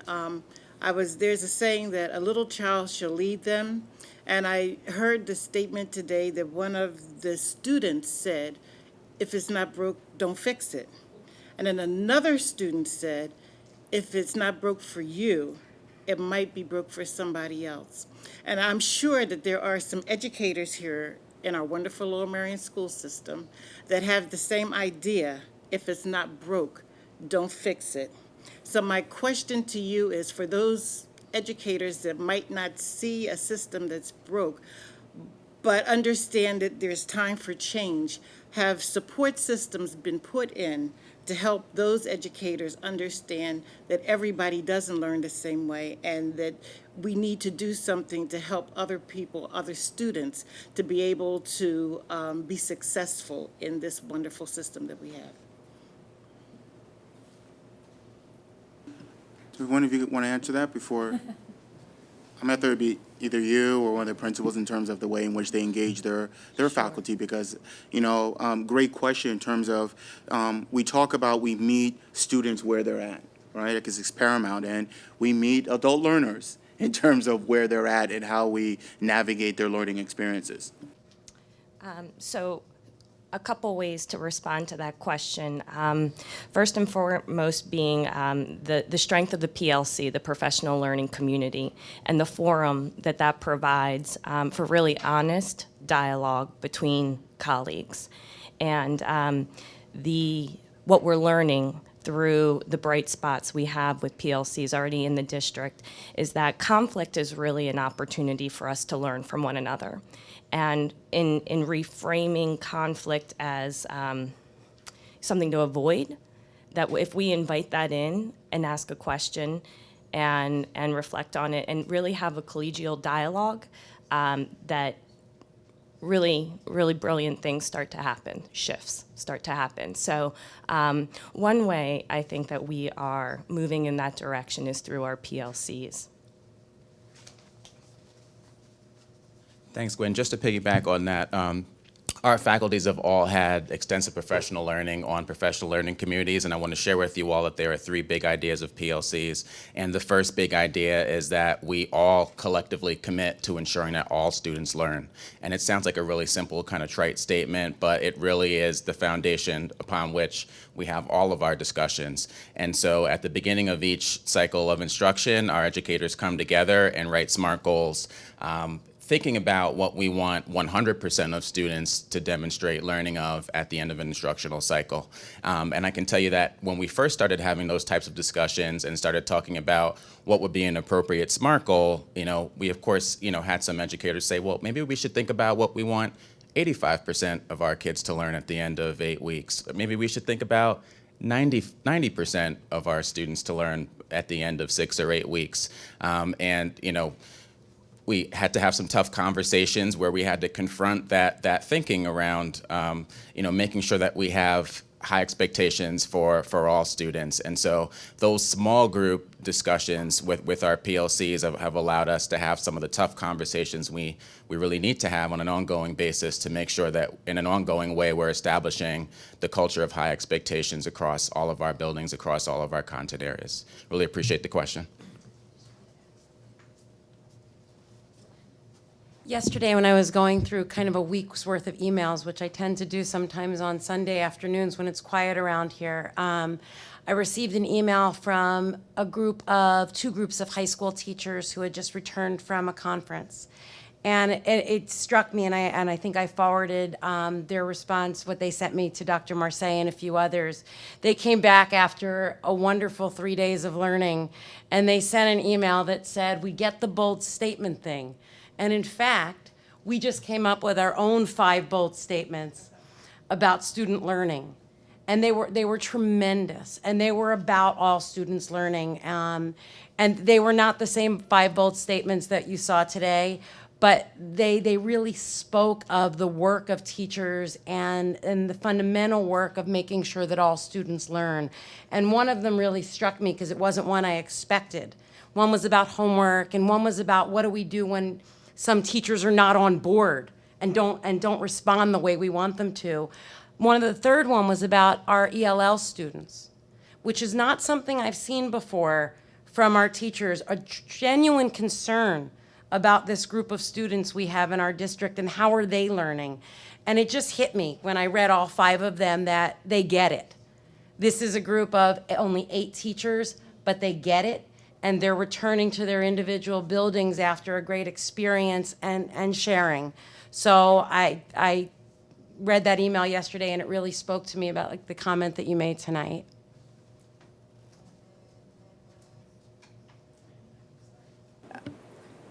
I also just wanted to thank everyone and also for waiting for the video to play, because I know the student council at Kinwood worked very hard with Dr. Martino to put that together, and it would not have been good if they had heard that we actually didn't get to see it. So, thank you.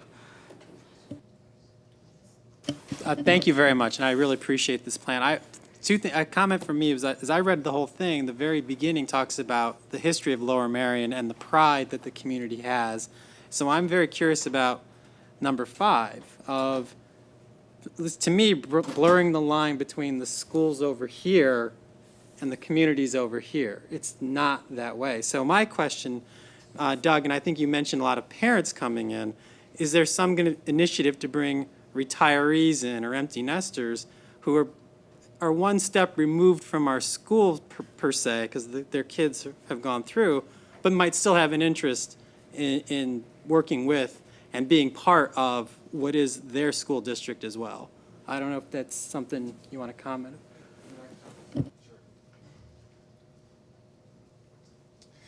We actually used to have a volunteer resource function and used to match volunteers with classroom projects. And certainly the spirit of the plan, now utilizing technology, I think we can do that within our own community, but we can also connect students in our community with folks who are around the globe. And I think that's exciting too. So we certainly want to tap into those resources here, but we also recognize that there's expertise that our community really extends beyond the borders of Lower Merion and Narberth.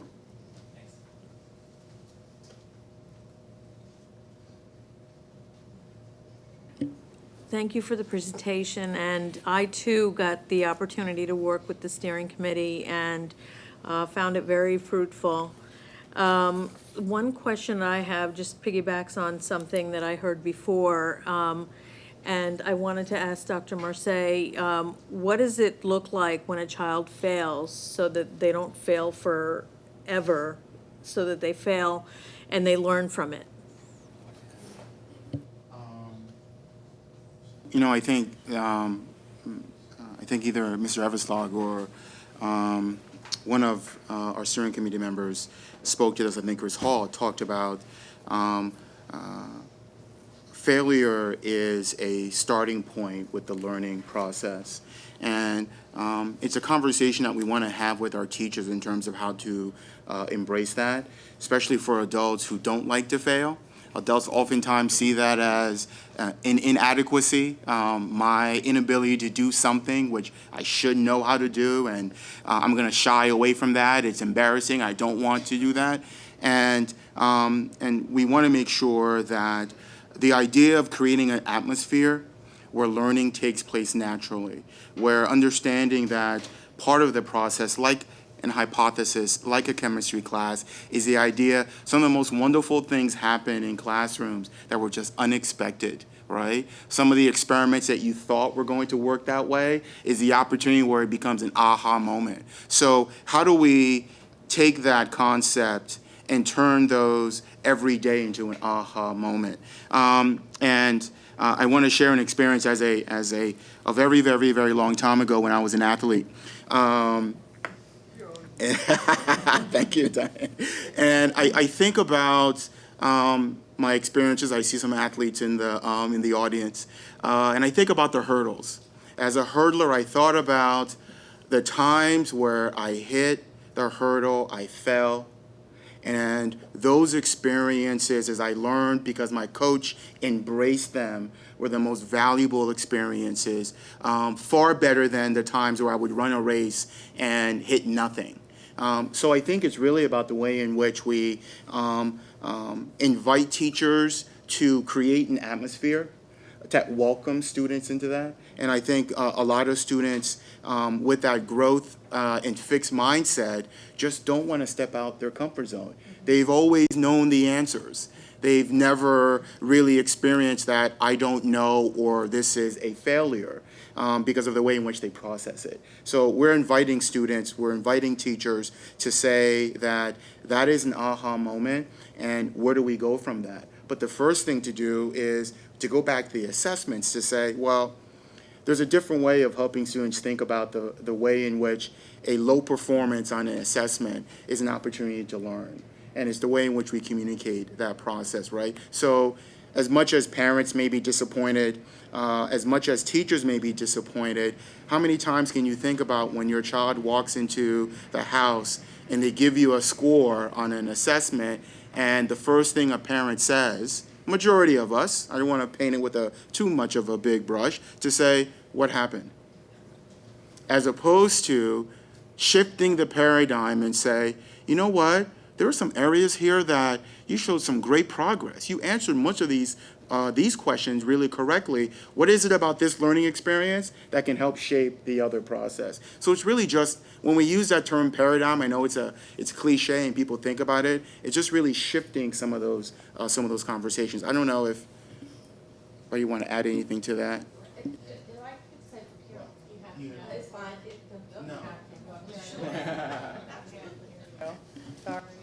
That's quite all right.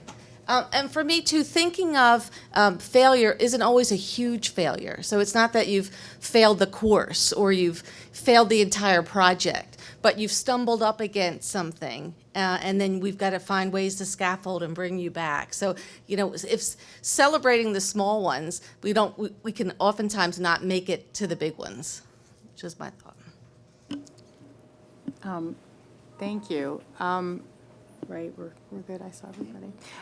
So what I'd like to do at this time is invite people who'd like to come up to speak about the strategic plan only. There will be other opportunities shortly to speak on other issues. So if you would like to come and speak on the strategic plan, please come in, sign in with Ms. LaPera. When you come to the podium, please state your name and generally where you live, and there's a 3-minute time limit. If everybody who wants to comment could come up and sign in so that we have a sense of how many people are going to come. Steering committee members are welcome to comment. Ruth Jenkin, 354 Worcester Road. The first thing that I have to say is that if it's not broken, don't fix it, instead of using broke. I know that broke is the colloquial presentation, but since last week we talked about correct grammar, I would like to just the teachers to use that phrase.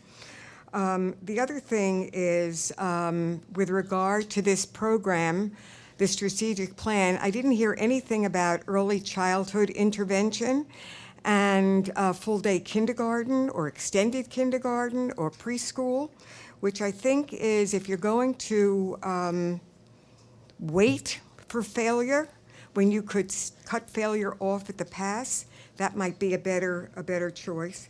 The other concern I have is with overcrowding. How do you teach in a school system that is potentially going to be overcrowded, and where one high school will have less capacity than another? Thank you.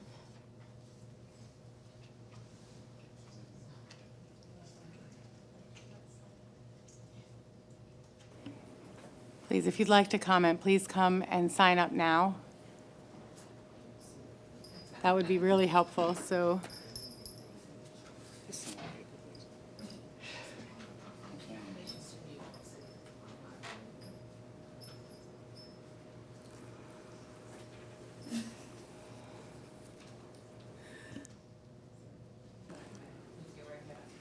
Ms. Blunt, I want to remind you that the other day you were speechless in front of the mic. Yesterday, and I was very surprised. So let's see if that happens again. I doubt it. I just said something about that 3 minutes. I said, well, I don't want to see that 3-minute sign because I didn't see that going across there when you guys were talking. So I was like, I don't want to see it. It's a really good idea, though. No. I just have just a couple of questions. When I was looking through the strategic plan, and you know me and accountability. So first of all, I had a question about who is the leadership teams? Like, who are those people? Because I noticed that they're responsible for curriculum and professional learning, and so, but then the other ones had the superintendent and designee. So I just was wondering what the difference was and who was who, and if you could tell us who that is. And also I wanted to talk about the previous strategic plan. It sort of addressed closing the gap, and of course we never closed the gap. And also the gap between advanced students and proficient students are huge. And, you know, since we didn't close the gap, why couldn't we close the gap? And what have we learned from that experience, and what's going to be different with this plan on, you know, closing that gap? And I also wanted to know, over the special ed goals, since we no longer have Siobhan Savage, who's going to be over those special ed goals, and who's going to be the go-to person or the person responsible for those? I guess I could go on, but I won't. Mr. Howland. All right. Oh, they're going to answer us all.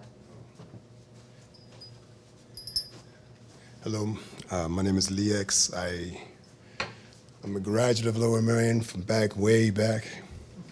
And I can only say I wish that these efforts that are being made now were in place when I was in school. I probably would have went further in my educational endeavors. But someone said something about the students needing to feel welcomed and not in a hostile environment. I thought Lower Merion, the time I went through, which was during the 70s, was extremely hostile, extremely segregated, extremely all the negatives. As someone said, it may be broken for some, but works for others. I was, I guess, on the broken side, and I really appreciate the efforts that all of you are taking. I really appreciate it. And I also agree with some things that, that Chrissy had just brought up, but I do see the effort, and I'm extremely thankful for all of you educators that are doing this. And I speak for some of my comrades who also went through this system who would love to know that you guys are taking these steps. So I hope that the board goes forward with this. I know there may be some holes, but nevertheless, please give it a nod. I surely do. Thank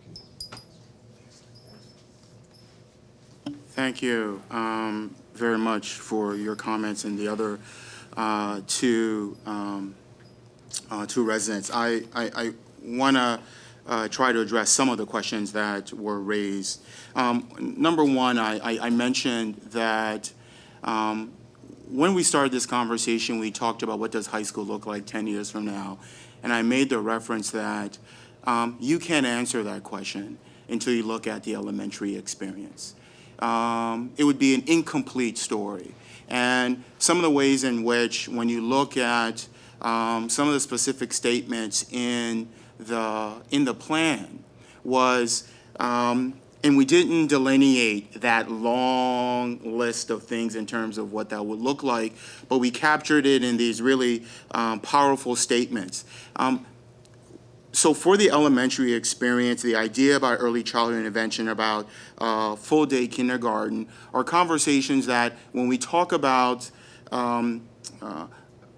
moving barriers, putting in place prototypes, thinking differently about our schedule, that's an important part of this strategic plan. The idea that we know that schooling is going to look different, all right? And how do we then put into place those small prototypes that allow us to get there? Another conversation that's come up that didn't come up in this forum was around this idea around the impact of sleep on the teenage brain.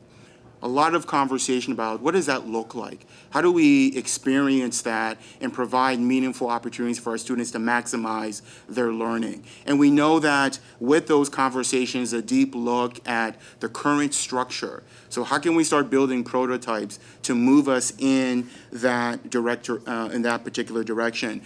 So within that plan, there are ambassadors who endorse and want to think critically about some of the things that that you said. In terms of the leadership team, when we got back from Harvard, a couple of us, and we tried to think about who are some individuals that, from the administrative perspective, that we can bring in and help shape some of this conversation. And we brought in administrators, we brought in Mr. Everslog, we brought in Gwen Nardis, we brought in Marcy Hockfield, we brought in Brian Cody, we brought in Megan Schaefer, we brought in Dr. Doria, we brought in Dr. Martino, Chris Hall, and others. Siobhan Savage was part of that team before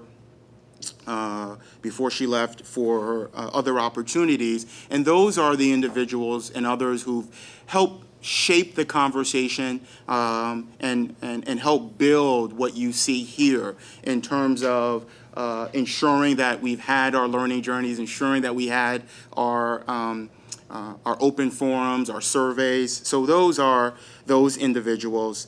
Who is the superintendent? At the current moment, it's me.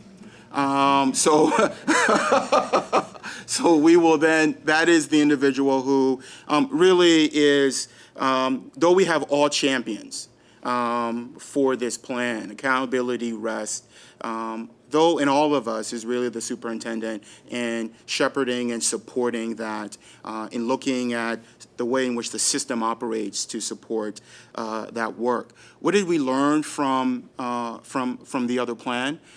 It's quite simple. There's so much more work to be done in terms of addressing the inequities around testing. But what we wanted to say is that, and one of the things we're looking at through our CARE committee is this idea about leading from a position of strength, is that though we understand the narrative and the landscape on the achievement of specifically African American boys across this country, what we want to challenge the notion is that that conversation has always been from a deficit model. The idea of what black boys are not doing, what black boys are facing, and obviously there are some realities to that that we cannot dismiss in terms of social cultural identity and other aspects of that. What we wanted to say is that our black students, boys and girls, are doing phenomenal things in this district. We're not capturing that because we're been solely dependent on a PSSA score. Now, it doesn't excuse the conversation in terms of where the gap exists, why that there's a larger gap in terms of students who are not performing well in terms of that particular assessment. What we say is that, what is your strength? What is your story? And we've challenged our administrators and our students to say, this doesn't define you. We understand there's a lot of work to be done. We're going to narrow, we're going to close the achievement gap, but we also give you the opportunity to talk about the other story. And the other experiences that define you. We've been working with Penn and Dr. Sean Harper that primarily focuses on what can we learn from high-achieving African-American students, both at the high school level, the elementary, the middle, and the post-secondary. What is it about their experiences that, despite of, they've been able to succeed? So we want to hear student voices with regards to that. With accountability, I don't believe that there's been a time in our public landscape where there's been more accountability in terms of the way in which systems have been designed to measure and to rate teacher effectiveness, right? So we know that with the new evaluation model that the state has adopted, that teachers are more accountable now on with regards to how they define effectiveness. A teacher is effective, according to PDE, if they can get students to pass a test. And that is reflected in their performance score. So there's this algorithm that says if you get X number of kids to pass an exam, you get a score, it means you're outstanding in terms of that process. We have a value-added model, right, that many of us will argue with as educators and researchers in terms of the validity of that and determine that process that says that as an educator, you're responsible, and as a district, to narrow the achievement gap by a certain percentage every single year over the next 6 years. That has never been put in place before in Pennsylvania and unfortunately across the country. So now there are specific standards that say every year you're closing the achieving gap by a certain percentage over the next 6 years. Teachers now, their evaluation is tied to those particular assessment scores. So I don't think though we hold ourselves accountable for the performance of our students, I think the state has gone far right in defining what that looks like. I don't think we needed their matrix to hold us accountable. We've held ourselves accountable. There are some great things that we've done.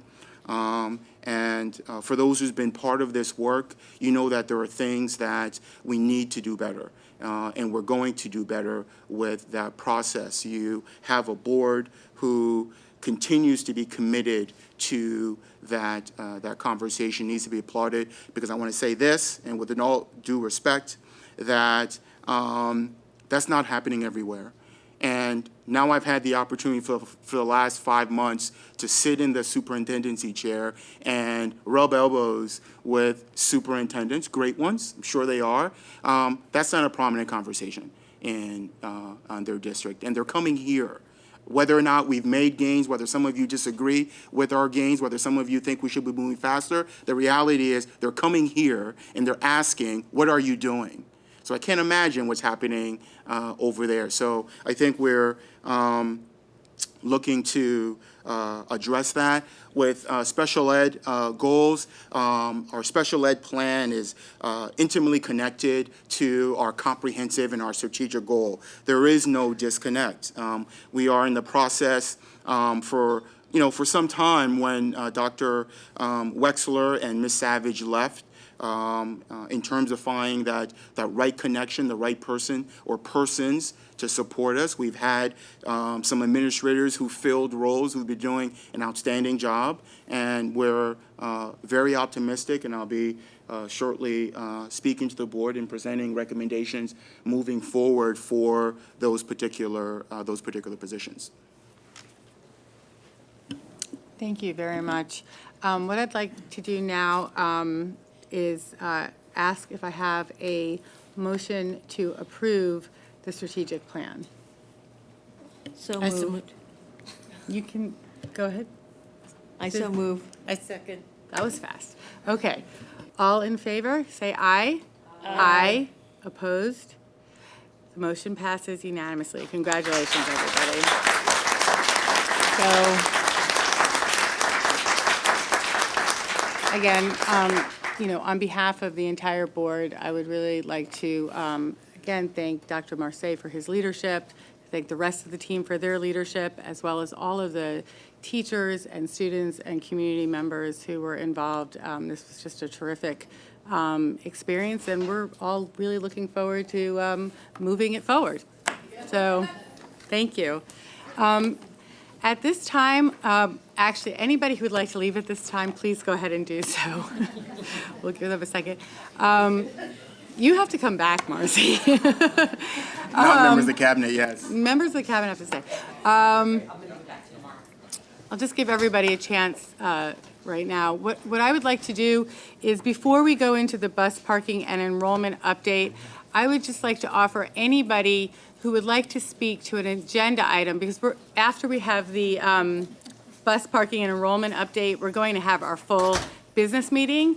So if there's anybody here who has something they'd like to say about an agenda item that is not about the strategic plan now or about busing, the bus parking and enrollment, if you would like to come up to the mic now so that you can maybe go home at a reasonable hour, we'd be happy to accommodate you. So if there's anybody who would like to speak to an agenda item at the end of the meeting, people can speak on any issue they like, then please come up now. Is there anyone who would like to do that? I don't see anyone. Okay, so at this time then, I will turn over the bus parking and enrollment update presentation to Dr. Marseille.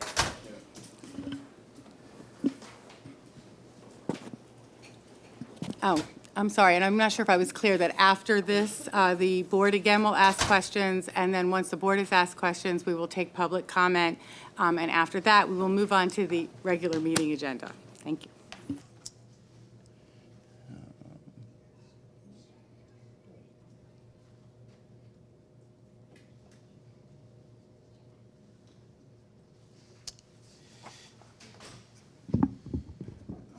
Thank you. I want to thank the members of the audience who I know obviously are staying with us for a long period of time after the strategic plan conversation, and sticking through with us in terms of our next conversation, which equally important in terms of the way in which we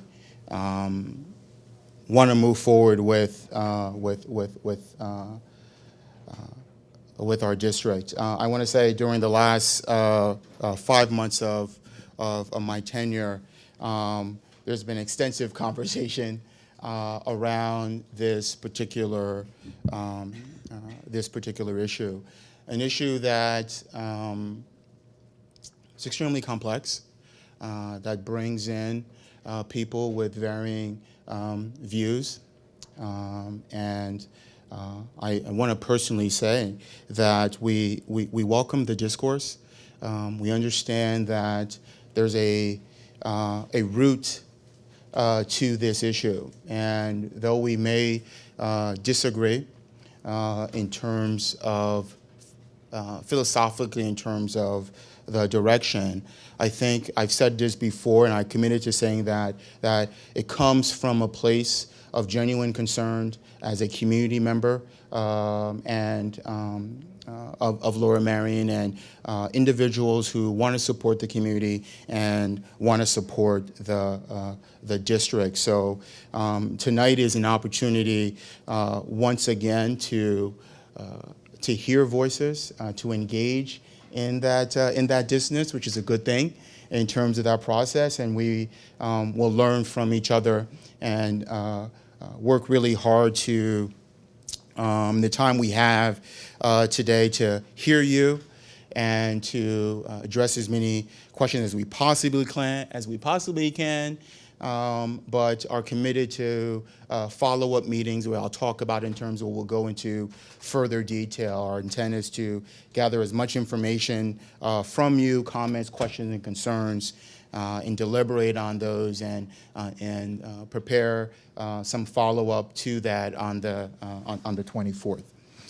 But I want to say before I get started that on November 11th, there was a letter that came from my office to the community attempting to outline the complexity of the increased enrollment and the subsequent growth in this community. And I want to say that there were errors in those calculations that I want to take responsibility for, that I want to clarify and give you the correct percentages. In that letter, it stated the percentage of increase with multifamily units since 2012 and single-family unit increases in 2012 compared to 2014. Those numbers were incorrect, and in conversation with the township and verifying and going back to making sure that we receive the right numbers for you tonight. We had conversation in the last couple of days after that letter went out.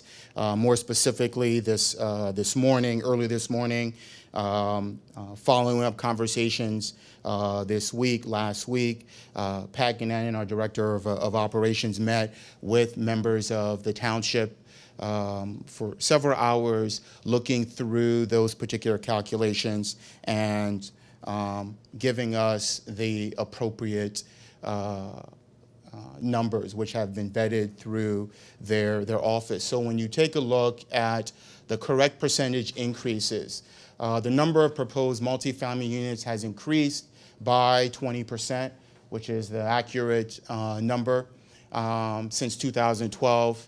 And the number of proposed single-family units has increased by 80% at the same time. So I want to acknowledge my error and take responsibility for that and correct those numbers for you in terms of percentage increases. And we continue the conversation to say that those numbers that we received when we had the 2012 John Healy reports were numbers that were reported to us. And there were some, unfortunately, there were 4 developments equaling 837 apartment units that for reasons that we did not get, John Healy did not reflect that.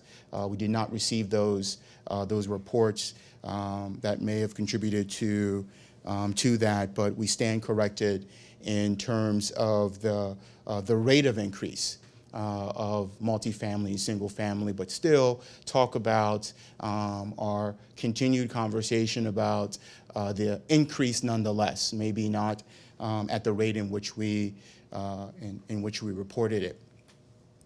Our presentation tonight, we want to share with you some of the following, and part of the objectives for this evening and for this process is around enrollment growth in the district, looking at some examples of recent developments of home units in the district, looking at our timeline and criteria for making a decision. Pat Ganani is going to spend some time talking about our transportation fleet, the service that it continues to provide to our students and students across this community. And then we really want to open the dialogue for this community in terms of options that we have explored long before my tenure, but specifically some areas within that calendar year before Dr. McGinley left us, and afterwards other areas that we've been looking to at subsequently after that. So in order to focus on that conversation tonight, we believe that there are some critical objectives that we want to get across. First and foremost is the need to find temporary. We're going to talk about temporary parking in terms of that process. But we definitely need to find permanent bus parking for 30 of our buses. Second, we're committed to maintaining our level of service to our students and our families that's been accustomed to the way in which we deliver service through the transportation department. And then we really want, our objective is to really think critically around this idea about the importance of instructional flexibility in the future, in terms of looking at the spaces that we currently have and the flexibility that they offer us as we think about this challenge as a community. And really, though, I said this earlier, that though we may disagree, I think that this process can't happen without collaboration, without the continued support of the township and the continued support of our commissioners, our elected officials, our parents, to think about a long-term solution to this process, and that this idea around student enrollment can't be an isolated conversation, does not fit into one singular box. So we're hoping that the relationships that we fostered long before I got here will continue long after, that we strengthen those and think of ways in which we can move forward with this process. So our priorities are really simple. One of the things in terms of making this decision is that we want to be fiscally responsible in addressing this need. And regardless of where that looks like, I think is an important part of that process. But then we also understand that, we talk a lot about the instructional core. That is the curriculum, that is the teachers and the students. And I think what you heard earlier was a classic definition of what a strategic plan should look like. There are others who are saying, where's all the other stuff that belongs in a strategic plan? But we were very deliberate in understanding about the instructional core. So we also need to keep in mind about what is the impact of these decisions on our instructional programs.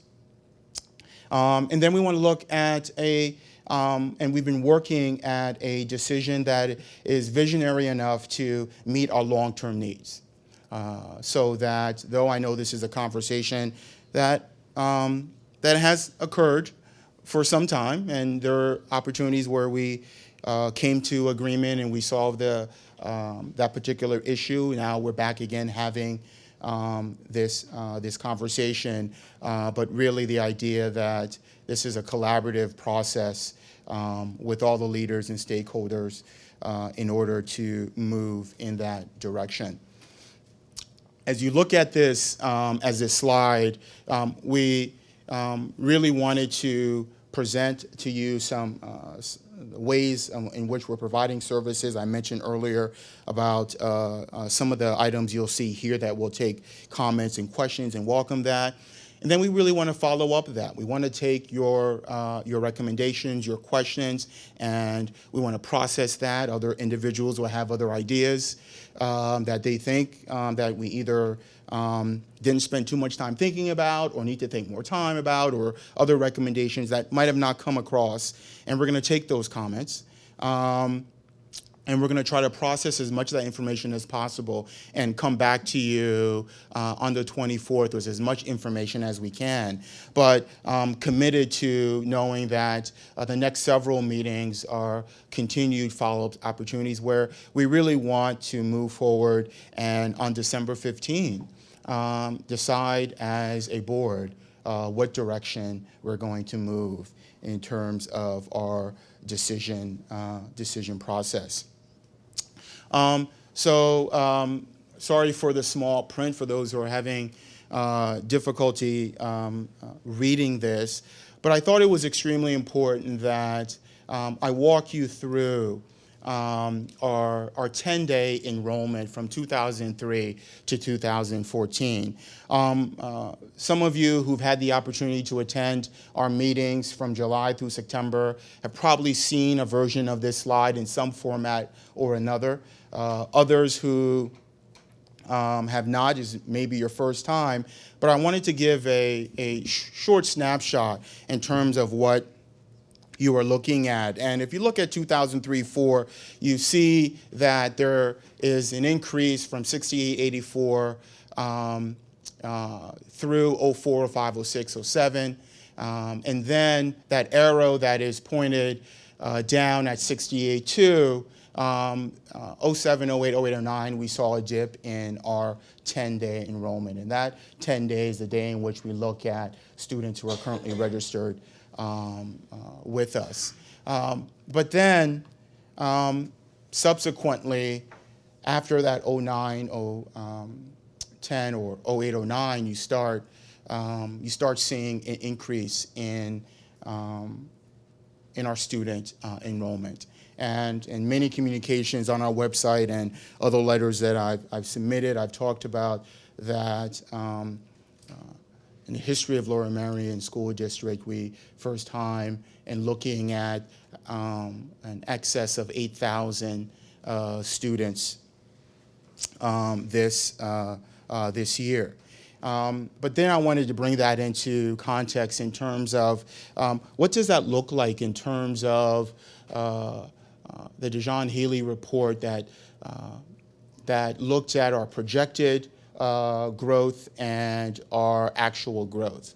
So our actual growth is the burgundy, the red, whichever you prefer in terms of our actual numbers.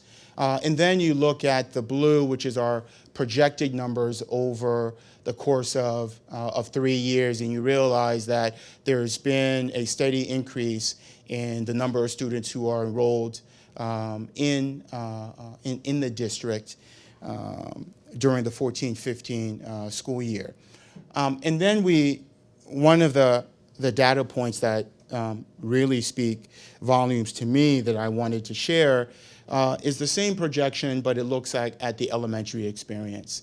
The blue, again, represents the projections of enrollment growth, and the red or the burgundy documents the actual enrollment of our elementary schools. And then to go back to talk about the numbers that we clarified earlier for you in my first slide, to really show you in terms of, though the initial estimates in terms of the percentage increase, nonetheless, we're seeing a growth in terms of multifamily units and the number of single-family attached units have increased since 2012. And this particular slide really, with our work with our transportation department, and as we thought about our existing draw rates within our community, and we looked at our developments, our apartments who are built on subdivisions, and look at the number of students that have increased since January to 2013 to what we looked at in September of 2014, we see a 36% increase in the number of students who are living in existing multifamily units have gone up dramatically based on our own census to really describe the growth that we are seeing in the district. And part of that growth, I wanted to share with you just some pictures in terms of recent developments, apartments and homes built on subdivisions that have been happening in the community over the last 8 or 9 years. Just a sample, though, does not give a comprehensive list in terms of recent developments as we go through this process.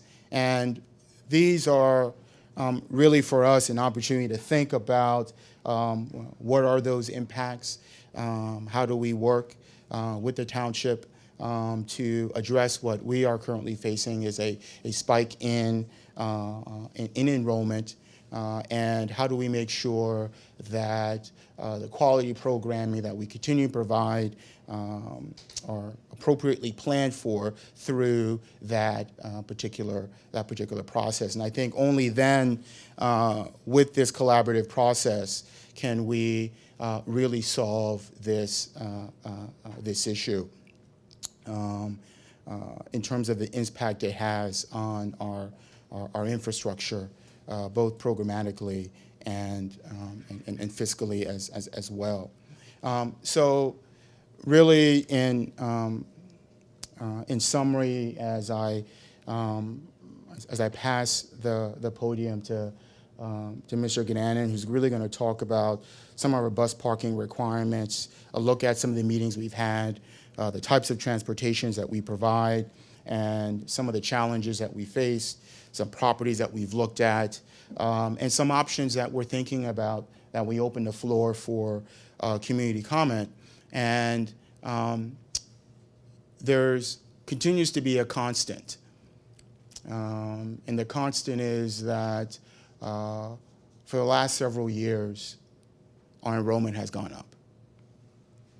And that's a constant.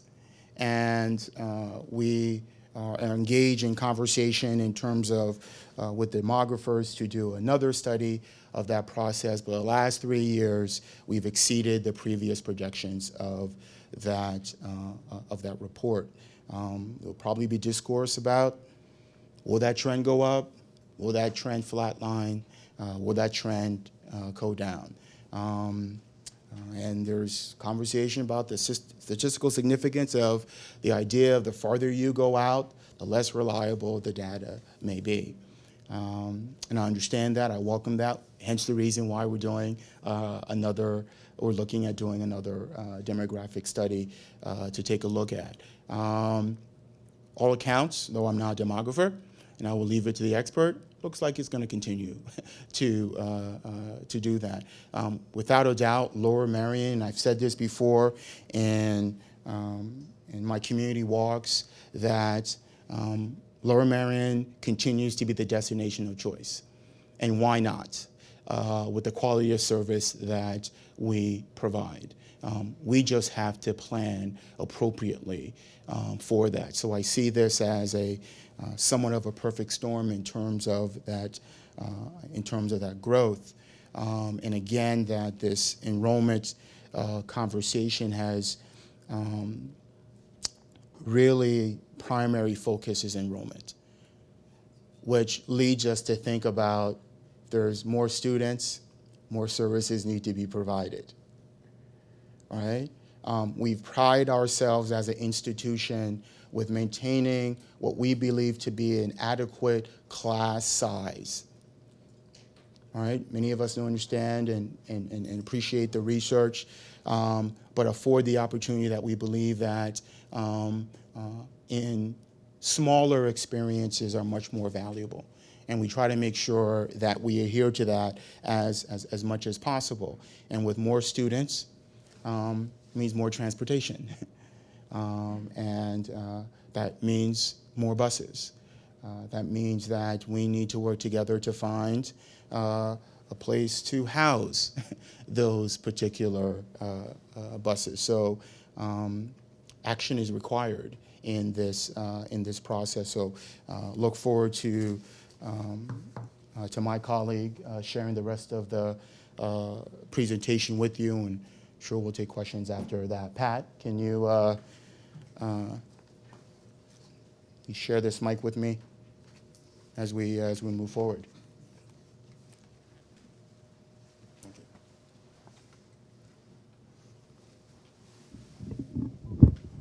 Good evening. I think it's still evening, right? Okay. All right, so I'm going to talk in a little more detail about some of our bus parking requirements and also some of the options that we've looked at and some that we are still looking at. However, we should realize that there's two items that are driving this requirement to find a place for bus parking. They are, first of all, enrollment growth, and specifically enrollment growth at Lower Merion High School. We know that we're going to need more parking on this site, and so we've been trying to approach the solution to that by saying, let's relocate our buses off the site. Let's take advantage of the pavement that's already here with the bus parking, with the employees who operate the buses, and we can meet our need in that fashion.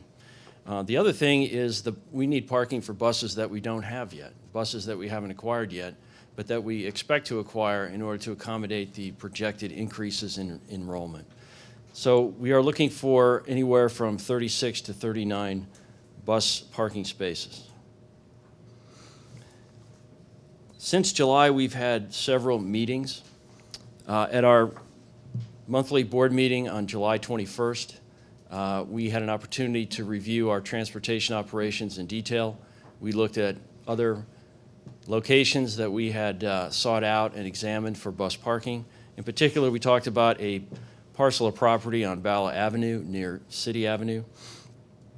And we had the opportunity to receive a great deal of important public comment from the community at large. At our August 18th meeting, we presented a review of the construction projects that are underway or completed at our elementary and middle schools in order to accommodate enrollment increases. And we also looked at our plan for accommodating increases at the high school level. Perhaps more importantly, that month, the board accepted the administration's recommendation to go ahead, investigate the feasibility, and in fact, go ahead and apply for land development approvals for a project to construct a parking deck at Matson Ford Road. And the idea here is that the parking deck would allow us to consolidate car parking, free up surface parking, and add more buses at the Matson Ford Road site. More about that later.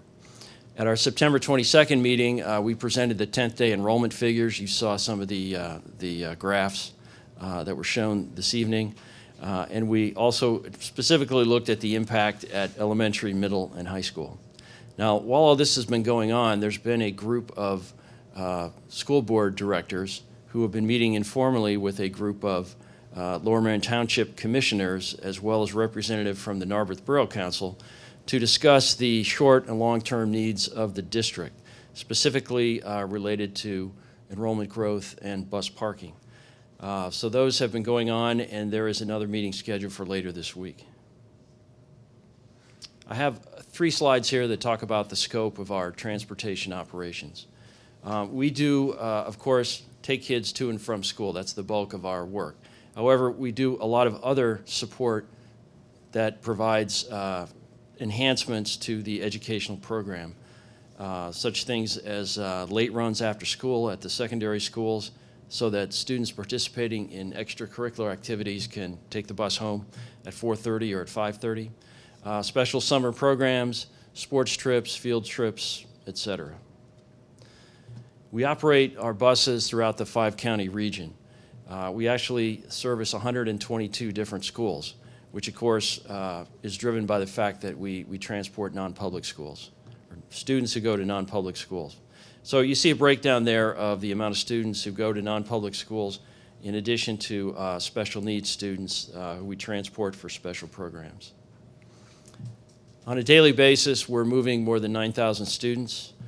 to these 122 different schools. Last year, we did 890 field trips. We did 1.8 million miles.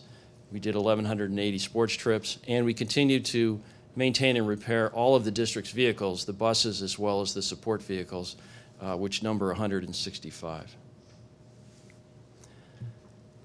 What are some of the things we look for when we go out to find a place to park buses? The criteria that we look for are sometimes the same challenges that we run into trying to find a location. The first thing we would look for is a parcel that's of sufficient size to justify parking a certain number of buses there, and of course it has to have room for the cars of the drivers and the aides. That parcel would also have to have favorable zoning. We would also be concerned about the cost. We would also be concerned about the location of that bus parking area in relation to where students live so that we could minimize the amount of deadhead miles. We want to make sure it's located in Lower Merion School District. We'd be concerned about security and overall management of the operation. Those same things can turn out to be the challenges we have to overcome. Where do you find a parcel that is large enough for this? Where do you find a parcel that is zoned suitably that would allow for bus parking? One that can be acquired for a reasonable cost. One that would be fairly efficient to operate. This is a laundry list of properties that we've considered in roughly the last 12 months.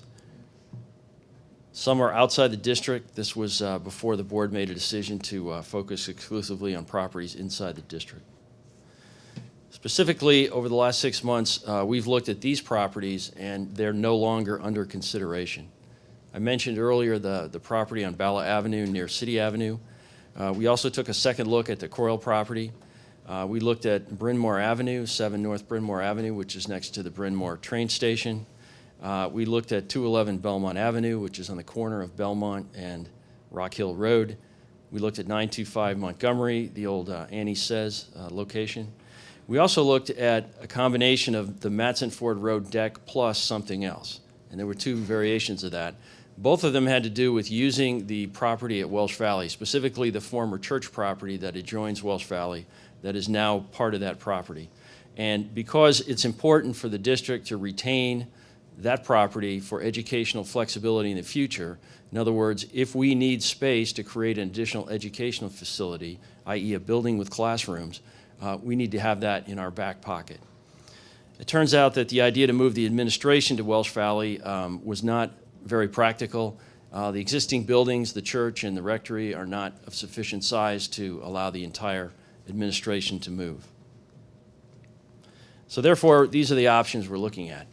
And as indicated earlier, the option is going to be multiple. It's going to be several components. It's going to be Matson Ford Road deck plus something else. That's why we're going forward with the Matson Ford Road deck. It can only accommodate 20 buses, or up to 20 buses. So we're looking at other things in combination with that. Harriton High School building a parking deck at Lower Merion, reducing student parking or eliminating student parking at Lower Merion, and looking at Woodbine Avenue and then 2 other properties. So I'll look at this in more detail. This is an overhead view of our existing parking facility at Matson Ford Road. And the idea of building a deck here is to build right behind the existing shop building. And you can see this concept plan right here. The gray area is the location of the proposed parking deck. The parcel on the left is about 12 feet higher than the parcel on the right, so we would take advantage of this grade difference. And we would be able to park cars on the lower level, at ground level, and then we could park cars at the second level, and the access to that second level would be from the upper parking lot.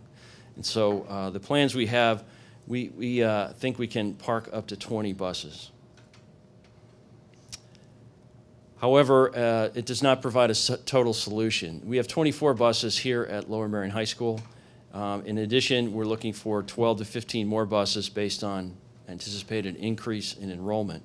So the solution is not just Matson Ford. We need something else to augment that.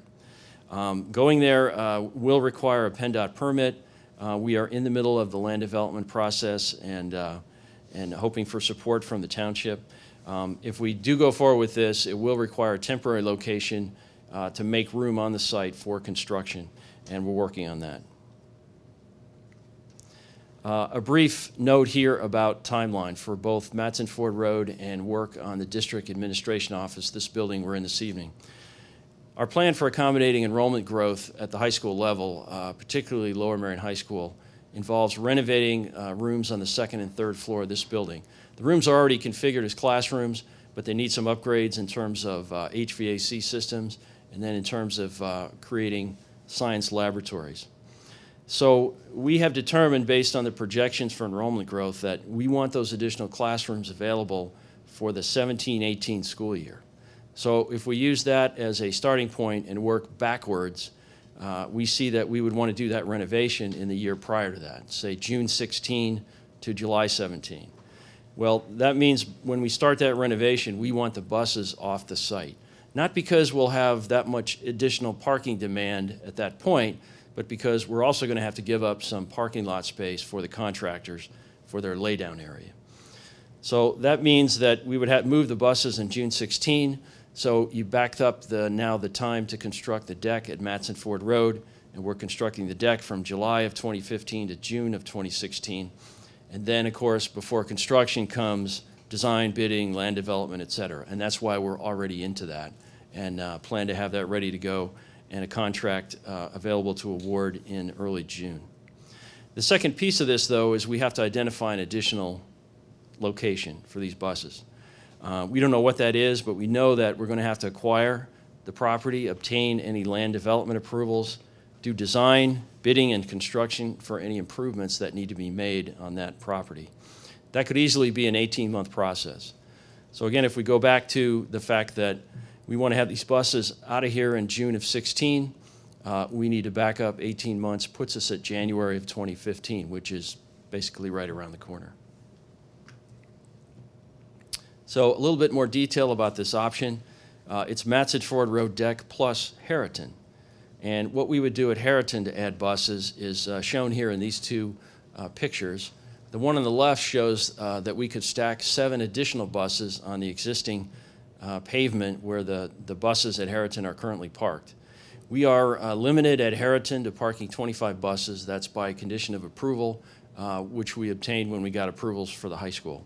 This would add 7 buses on existing parking, and then it would add another 18 buses, shown there in picture 2, by just extending that whole bus parking area down the western driveway of the school.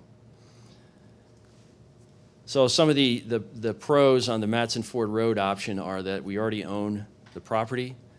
We have received indications that commissioners would support that. Some of the cons are that it would not take all of our buses, and it will require money to build the project. We're estimating $3.5 to $4 million. And then at Harriton, we would have to make additional impervious surface, which is a construction project. Again, you can see the cost estimate there. And it also requires new land development approval. The next option is Matson Ford Road combined with building a parking deck at Lower Merion. And under this option, the buses at Lower Merion would stay here. And then the deck at Matson Ford would be used for the expansion, the buses that we are going to buy for the anticipated enrollment. We've talked about Matson Ford. Let's talk about the Lower Merion High School parking deck. This is a concept for where this could be built. We have a grade change between the parking lot right outside this room and the area where the buses are kept. So we could extend a deck using that grade change, and we could build another level of parking that would accommodate a net increase of about 78 spaces. Some of the disadvantages of this site is that it would keep the 24 buses here. It would provide the additional parking we need to accommodate enrollment. Of course, that's going to increase congestion on the site. It requires land development. The cost estimate there is $3 million, but what's not included in the cost estimate is finding a place for temporary bus parking during construction, and the cost for that is not included in the estimate. Another option is to combine with Matson Ford Road deck the fact that we would restrict student parking on campus here. That is to say, there would be no student parking. There's really no construction involved in that. There's no cost estimate. The problem is it would require zoning relief. The zoning code for the township requires that we provide parking for students of driving age. That applies not only to our schools, but also to private schools. So we would have to obtain that zoning relief. The next option is to combine Matson Ford Road with putting buses on a property located at Woodbine Avenue. This property is located across the street on Woodbine Avenue from the township's Kegel complex. This is where they have their public works garages, where they have the trash transfer station, et cetera. The property is currently being used for storing vehicles and other equipment. It does have some limitations. Probably the biggest one is the fact that it's zoned residential, and we would have to overcome the zoning, which currently is interpreted to preclude bus parking. And it also contains some steep slopes. So right now the concept would be that we could park 17 large buses there and the associated cars. But in combination with Matson Ford, it would provide enough parking for the buses. Lastly, I wanted to talk about two options we're looking at that are not in combination with Matson Ford Road. They are pieces of property that, should we be able to acquire them, would not require us to also develop Matson Ford Road. In other words, they're big enough in and of themselves to handle those 36 to 39 buses. So here is an overview of the property along the Schuylkill River that's located at the end of Writers Ferry Road, down at the bottom of the hill. And on the left there is, in the red circle, is property that's owned by O'Neill Property Group and is currently being developed into 500-plus apartment units. Ironically, the overhead photo here shows our buses parked there because that is the location we used on a temporary basis for over 2 years while we built Lower Merion High School. The property we would be interested in is shown on the right in the blue circle. It's part of Penn Real Estate Holdings, and we've identified a parcel that's approximately 4.5 acres that would be able to accommodate our needs. Penn Real Estate Holdings also has its headquarters on site that's shown there in the blue circle. They restored the old Pencoid Ironworks headquarters building, a very impressive historical restoration. So again, if we were able to acquire this property, we would not need to do anything at Matson Ford Road. And lastly, there's St. Charles Seminary. I think it's well known that the seminary is attempting to sell a portion of their property and reduce their operations to the rear of their property.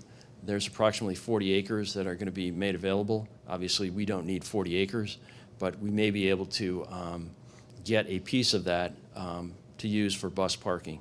And again, if it were a large enough piece, we would not have to do anything at Matson Ford Road. So some next steps that we're looking at. We're going to welcome public comment both tonight and again next Monday. We're going to evaluate the feedback and the comments before the board makes any decision. We're going to continue talking to our other elected officials, township commissioners, as well as township staff, and we'll be sharing information via the district website. This presentation will be available tomorrow on the website, as will additional information we'll share through FAQs, frequently asked questions, and other information that we'll post or talk about in our future meetings. In addition to that, we've brought on special counsel to analyze some of the legal impediments and help guide the board in making a decision. That completes our presentation. I'd be happy to take any questions. Thank you very much, Pat, for the presentation. At this time, I'm going to ask if there are questions or comments from board members before going on to take public comment. Are there any questions or comments at this time? I just wanted to reemphasize what Mr. Gannon said. I noticed a few people in the audience were taking pictures of the slideshow on their phones. This will be posted on the website. You don't need to take photos of it.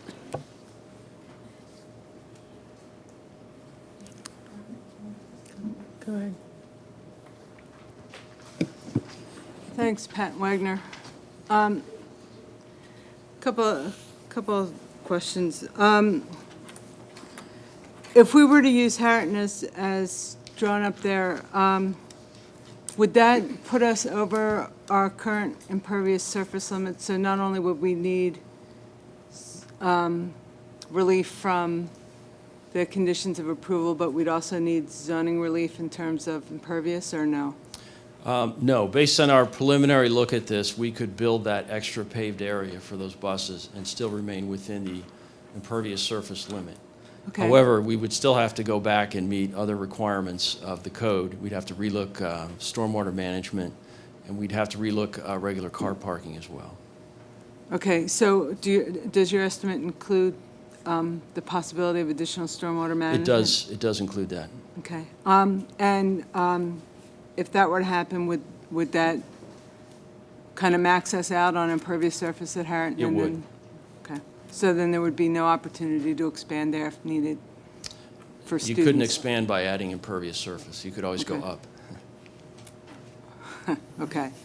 Yeah, we know how easy that one is. All right. In terms of eliminating student parking at Lower Merion, if we were to do that, would that solve the problem? I believe it would. The projected parking deficit based on the enrollment projections was 79 spaces.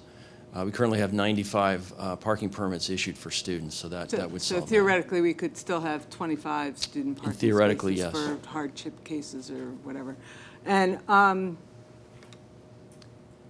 And theoretically, that could be staged in over time, correct? So we don't have to immediately take away all those parking spaces. We would take them away as we needed them for staff.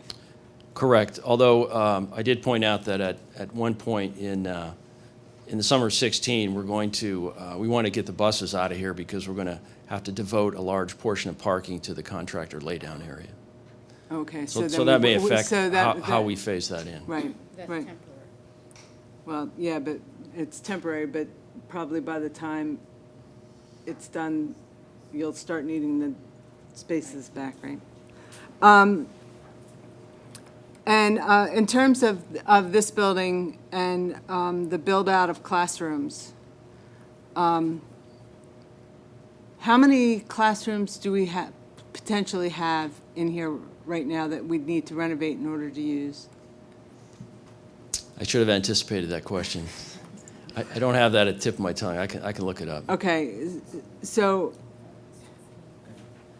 I believe that it's probably best that I should have stopped instead of guessing, but I believe it is 16. So- But I can check that. and that's without displacing the administrative staff that's using other classrooms, Yes. right? Okay, and those 16 are enough to cover the projected needs through 2021 or whatever we have as for the, Yes, it is. okay.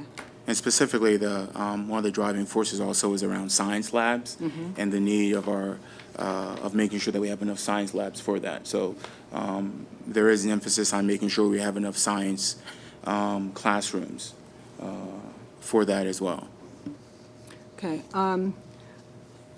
I have in the past suggested the possibility of moving administration off this site.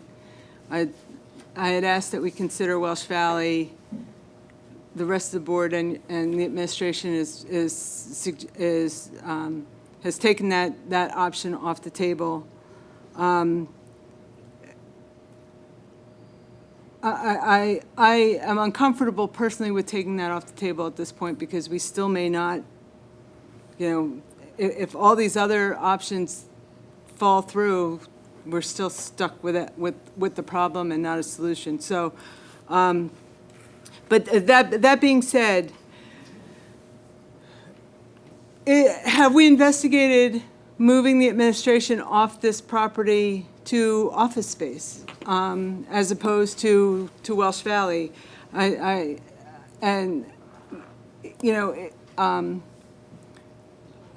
I'm wondering if that might be a less expensive solution and then gaining back the 60, 70, 80 spaces that hold administration. We have looked into that, and I think Vic provided us with some preliminary numbers with regards to, well, first we looked at moving administration to Welsh Valley and the cost of doing that from, you know, a numerical perspective and a cost in terms of some of the way in which we provide services in this building and how that's going to have to shift.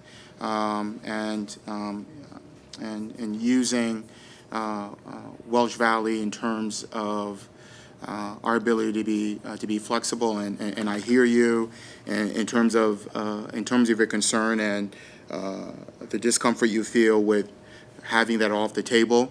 There was a point in time where I thought about and entertained Welsh Valley, and I think that hopefully we come to a decision, right? And through this process, we know that there have been times where we have to go back and look again at something.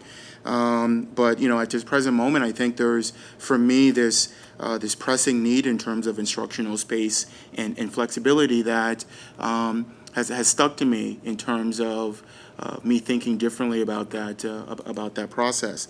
And in some of the places we've looked at in terms of office space for the district administrative building as a factor, you know, in addition to the programmatic aspect of it, I understand that, you know, we would manage with that, but I think there were some cost factors that made that not a viable option.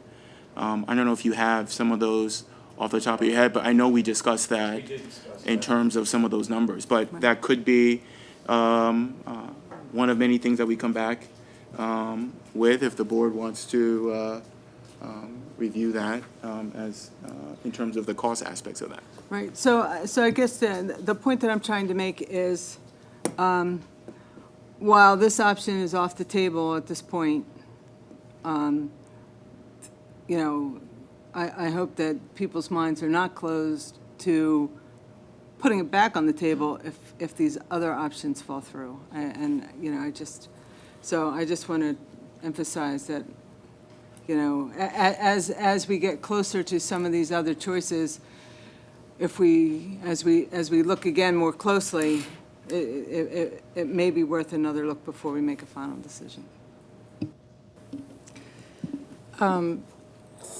Since the majority of the board disagrees around that issue, I think it would be helpful to make that clear to the public, which is our concern that we will need additional classroom space, and that our priority is to ensure that class sizes do not go up.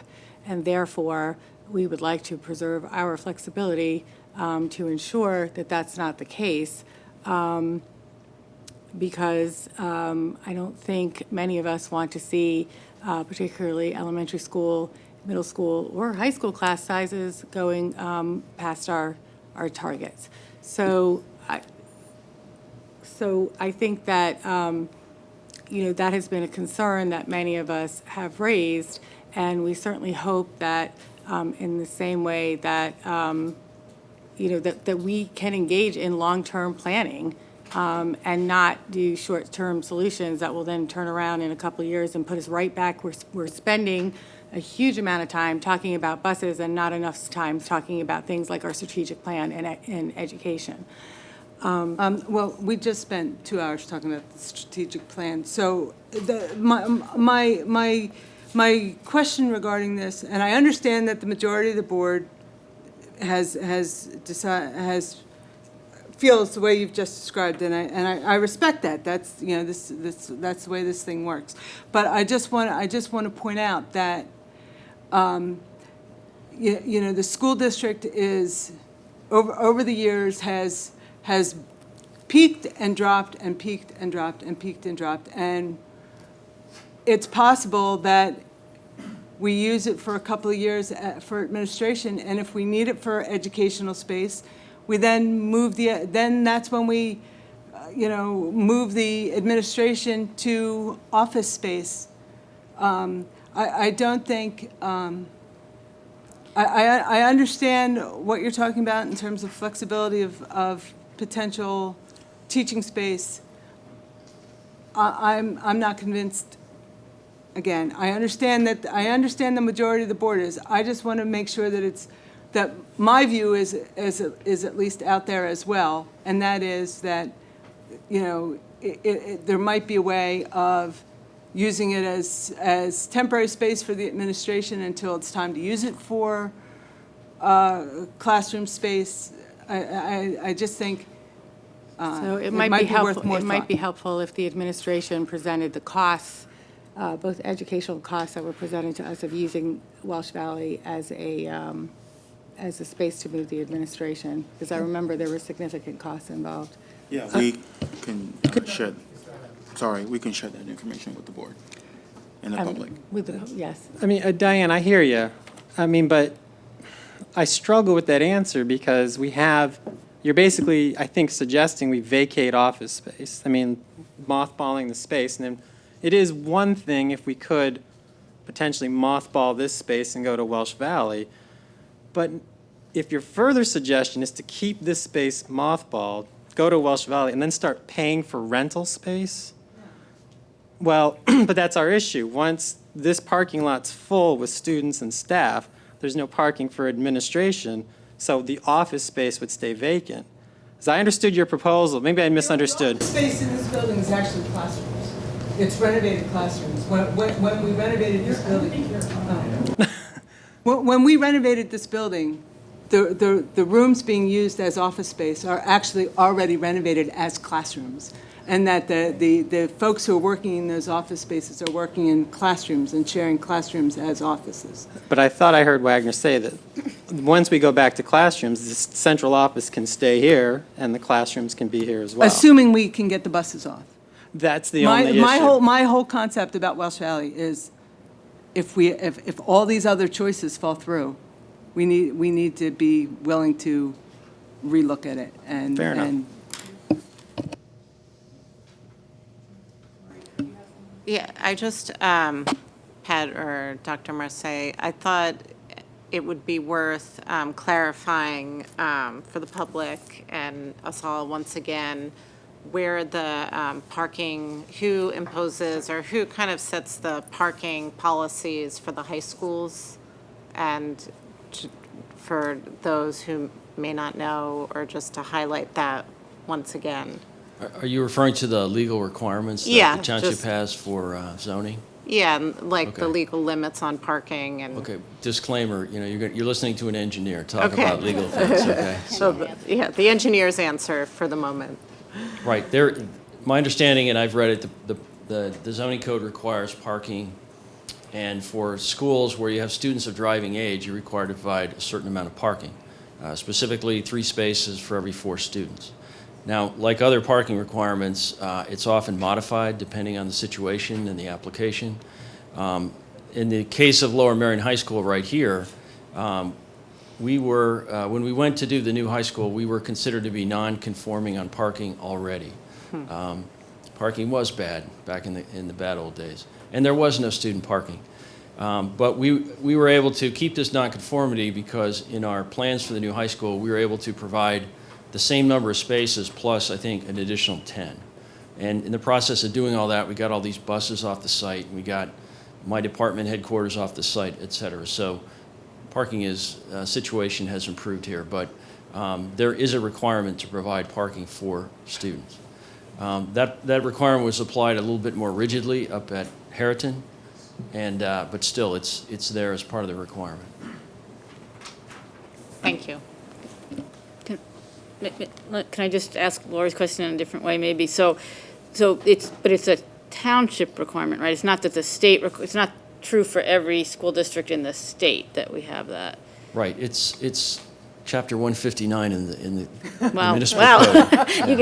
Ken, can you give him a law degree too?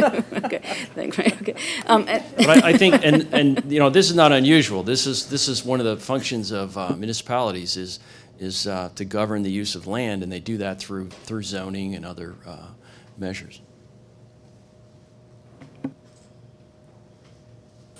I want to get some additional clarification and discussion around the use of the administration building and not just the offices per se, but the kinds of uses in terms of student meetings, or special education meetings, parent meetings, the variety of ways in which this building itself is utilized in addition to the classroom space, because I think the educational implications are much larger than simply moving out office, folks that are using offices, but rather, there is a lot of impact in terms of the way in which this building functions. So if we could speak to that a bit, and perhaps we'll be further updated at a later date.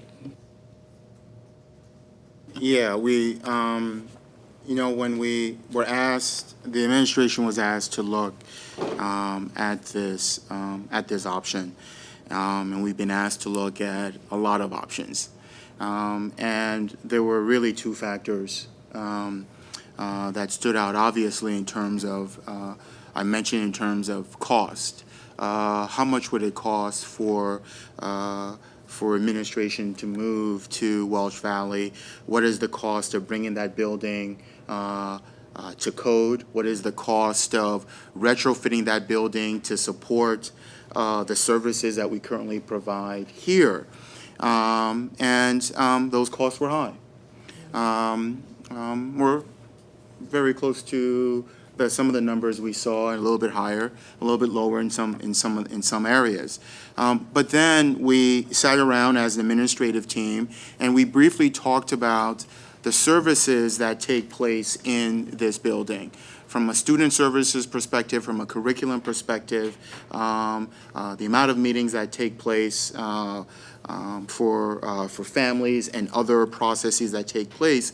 And it was extremely extensive. The professional learning experiences, and I understand that the argument was you can always find a room for teachers to do professional learning experience. That maybe not the strongest argument, but we value those spaces and the importance that it brings. And you look at our room usage and our calendar for the month, in terms of the amount of activities that take place in this office, it is extensive, very extensive. And the idea is, could we provide the same level of service at Welsh Valley, and also look at costs? And our preliminary indicators tell us that with the support of the student services team analyzing that, with the supports of the curriculum department looking at that, looking at the fiscal cost, we said that at this time, this is not a viable option. But we'd be more than willing to present that to the board and look specifically to that process. Thank you. Any other? Okay, at this time, I'd like to offer the opportunity for public comment on the bus parking and enrollment issue only. I'd just like to let people know that the administration and board will note questions and do its best to respond to them through FAQs and in upcoming presentations. The administration and board do not typically interrupt the public comment period to engage in a dialogue, but we may periodically during public comment answer basic questions or correct kind of material misstatements, depending on how many people want to speak. We may break it up instead of waiting all the way to the end. So if you would like to speak to this issue, please, we would like everybody who would like to speak to come up and sign in at this time. So we're going to ask everyone first to come up now, sign in, and then when it's your turn, please state your name, where you live generally, and there's a 3-minute time limit. So if you would like to speak to this issue, can you please come sign in right now?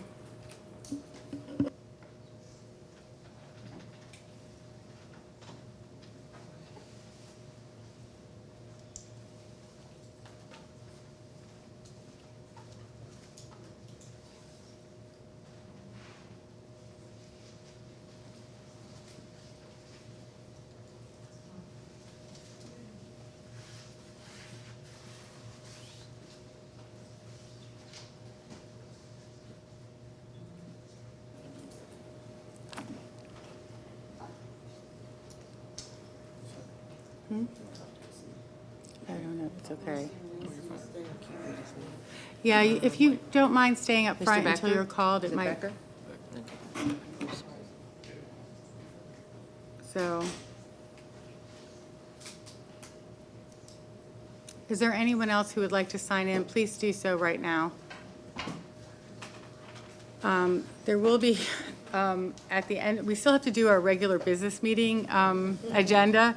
And at the end of that, we will take comments again on any issue. But if you care to speak now, please sign up right now. Thank you.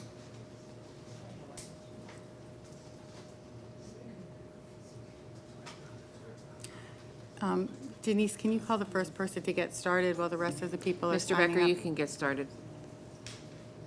I'm not sure he heard you. Is it Becker? I can't really read his handwriting, sorry. Mike, we'll just go with Mike. Mike? Welcome, Mike. Thank you. Good evening. My name is Mike Beck. I live on DeHaven Street in West Conshohocken. Pat did a great presentation, very informative. At no point there did I hear him talk about. Excuse me, one moment. Sir, I need to talk to my solicitor. Yeah, just make sure. Sir, do you live in Lower Merion, or you're a No. taxpayer of Lower Merion? I'm a resident of West Conshohocken. Okay, unfortunately, there's a board policy in this district that only residents or taxpayers of the district can speak at public comment. You know what, I think on this, can I have a quick vote to allow people, because I know that it's right near Matson Ford Road where you live. So can we have a quick, do I have a motion to, Move that we allow people directly near the sites we're talking about to speak. for this meeting, For at this this meeting. time? Okay, do I have a second? Second. All in favor? Aye. Opposed?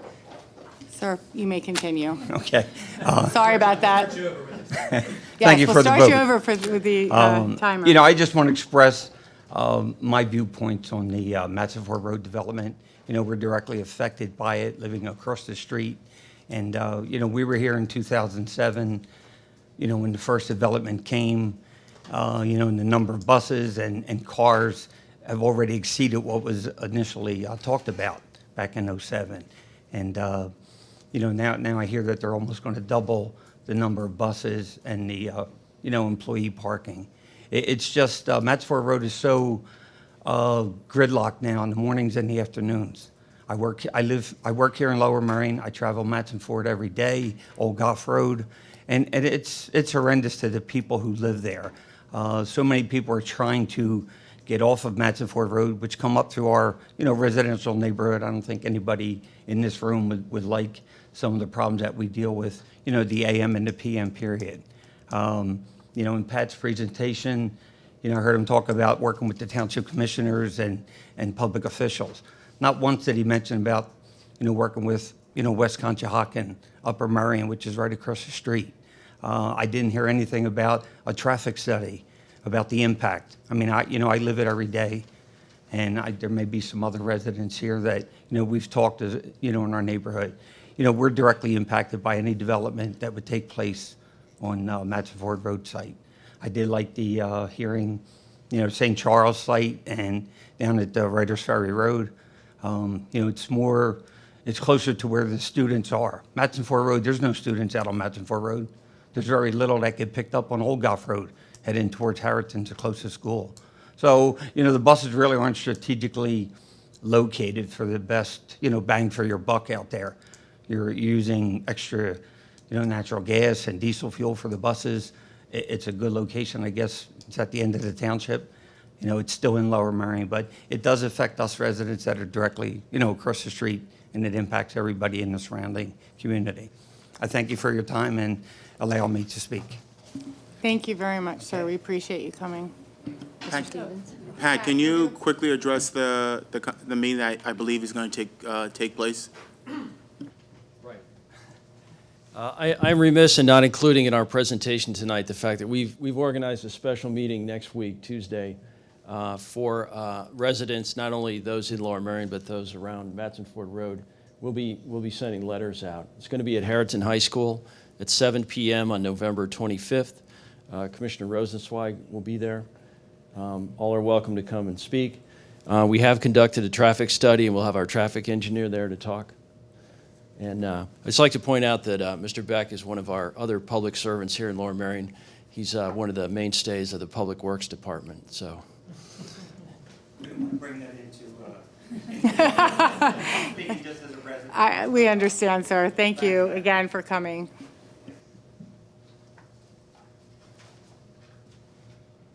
Hi, I'm Brody Stevens of Ardmore here.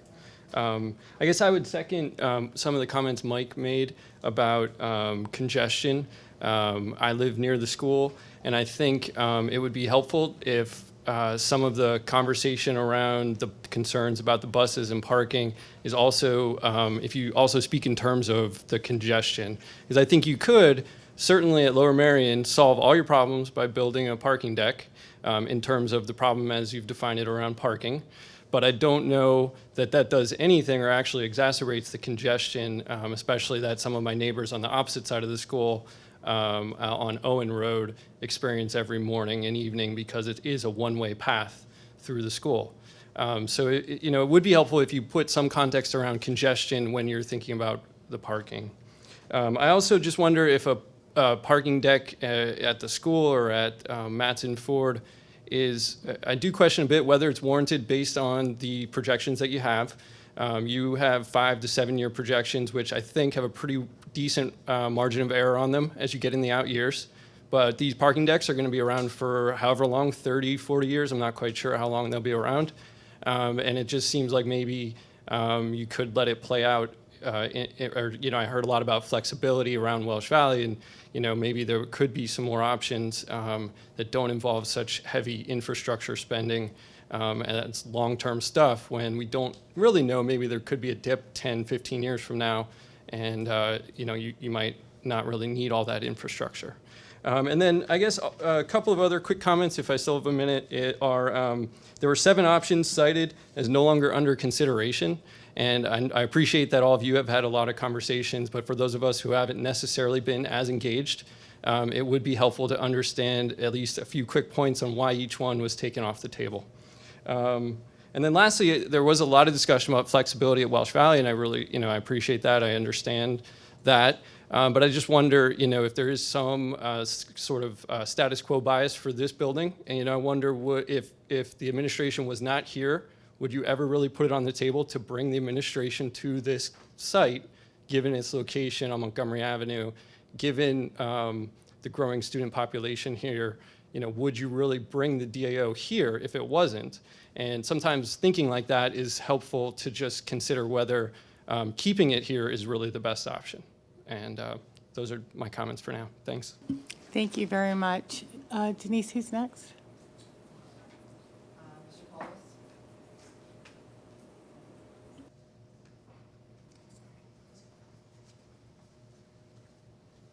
Barry Polis, 32 Bella Avenue. Great presentation of information.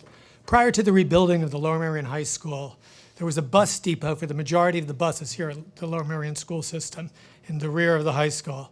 And there was parking on General Arnold Field. The high school made an agreement, or the folks with the high school made an agreement that when high school was rebuilt, that there would be 30 buses stationed here on the high school campus. And an agreement was also made that parking was to be completely removed from Arnold Field. If the deal that was made regarding 30 buses here on Lower Merion's campus is off the table, then no parking on Arnold's Field should be off the table too, meaning that that should be allowed. That leaves 2 other solutions, or 1 other solution, and it would have to be the most equitable and fiscally prudent, since that's the platform that you school board members ran on and that everybody says we have to adhere to, and that would be to allow staff parking on General Arnold Field and to build a parking garage on Lower Merion High School. Lower Merion High School should not be using the increase of student population on campus to forcibly create bus depots in other neighborhoods and communities which never were subjected to the detriment of housing school bus depots. I sympathize with the neighbors, but there are other neighbors that have other problems, like folks on City Avenue with the congestion, or like people in Belmont Hills who have to deal with the trash removal. You move next to a high school that has a bus depot, that's something you have to deal with, you have to live with it. And I remind Actman, Driscoll, Gilbert, and O'Leary, you ran on a platform of fiscally being responsible and of maintaining prudence in spending. And from what I see of all your figures, the most prudent spending solution is the parking garage here on Lower Merion. So that's what you ran on, and that's what you should be standing by. Thank you. Thank you, sir. Good evening, Rosa Sirota Winwood. I'm not going to get into buses in anybody's backyard. I don't want to go there. Basically, I would like to say this, work this okay. This was a strategic planning meeting this evening. It was very worthwhile. I learned a lot. I think it's going to be a great plan, but it went on until 10 o'clock at night, almost. And then you'll discuss the parking issue. And I think the folks in the audience and the residents just got maybe 20 minutes ago an opportunity to speak. So I think a meeting like this should have been dedicated to parking. And a strategic planning meeting should have been dedicated to strategic planning, not trying to fit them both into the same meeting. A lot of folks left. I think it is terribly unfair. I don't think either one should have had less time. I don't. I don't think that's reasonable. And I would reconsider having one more meeting. I would have the meeting you were supposed to have tonight, another one, so the residents can actually come, because people walked out of here. And many people called me, and they found that there was a meeting before. They didn't know what time it was going to be over, so they didn't bother coming. Okay, that's not my point. My point is, who speaks for our students? Does anybody speak for our students? Well, I'm going to speak for them. Our students were promised 2 equal-size high schools. This community was promised 2 equal-size high schools. We're not getting that. We're getting 1 large school and 1 small school. And the large school, probably next year, will be over-enrolled during the next school year. I'm not talking about how many children you can stick in a building. And I'm not talking about class size. I'm talking about what is fair and equitable. They're going to have parking for students at Harrington. They're not going to have parking for students at Lower Merion. They're going to have room for all kinds of positions for children, for EC activities or anything else. Are they going to have as many? Will they have many opportunities for leadership? Will the lunchroom be crowded? Will it be overcrowded? Will the halls be crowded? Will it be overcrowded? You can bet they will. Is that equitable? Is that in the best interests of all of our students? It is not. I am an educator, I'm a parent, I'm a grandparent, and I've been a resident here for 40-something years. And it's not equitable, it's not fair, and it's not reasonable. Thank you. Thank you very much. Mr. Spear? Hi, my name is Jim Spear. I live in Narberth. I just wanted to say that I generally appreciate the board's desire to keep the busing in-house. I wanted to extend some words of appreciation for our regular bus drivers that parents see just for a moment or two every day, but and our kids are entrusted to them for as much as 2 hours a day in some cases. So, we rely on them as community members, and I'm happy to see the board is committed, as far as I can tell, to keeping busing in-house, and also to managing class size keeping classroom teacher ratios low. As far as which solution for parking buses, I can't say I really have a preference, but I'm glad to see that there are good priorities going on. So thank you very much. Thank you. And David, I'm sorry, I can't understand your, thank you. What is it? Thank you. David Mitchie.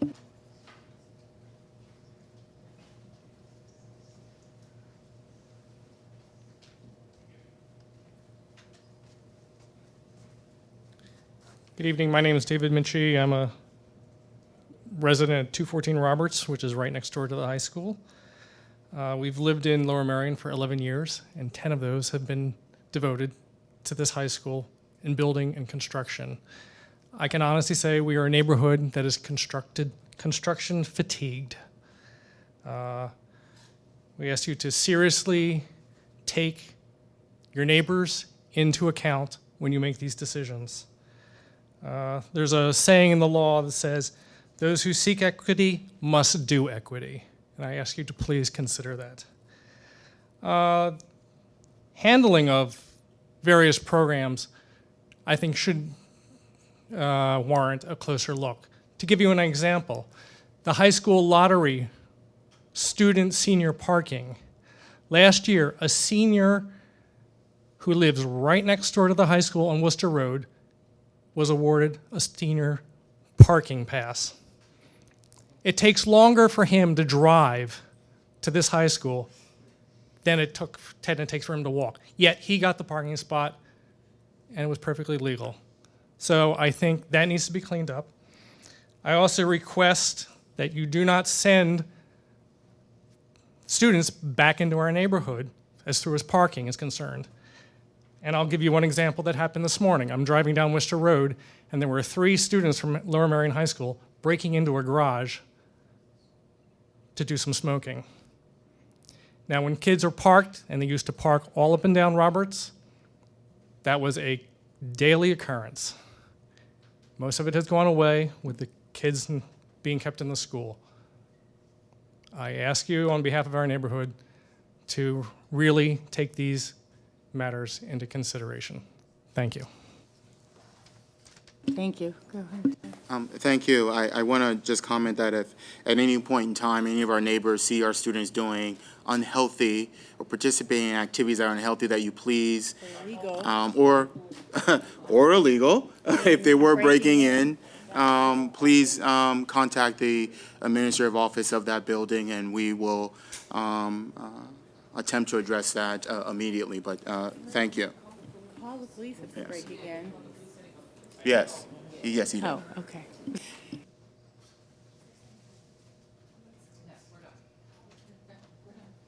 Okay, thank you, everyone, for your comments, and we look forward to seeing you on next Monday, November 24th, Yes. right, at 8 p.m. in this room, which is going to be devoted entirely to this issue and taking public comment. I'm now going to turn to our regular meeting.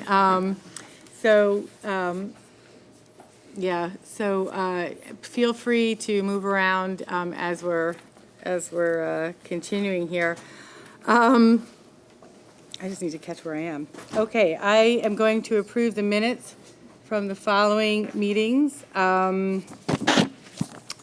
October 20th, regular business board meeting, November 10th, education board meeting, as well as accepting the following committee meetings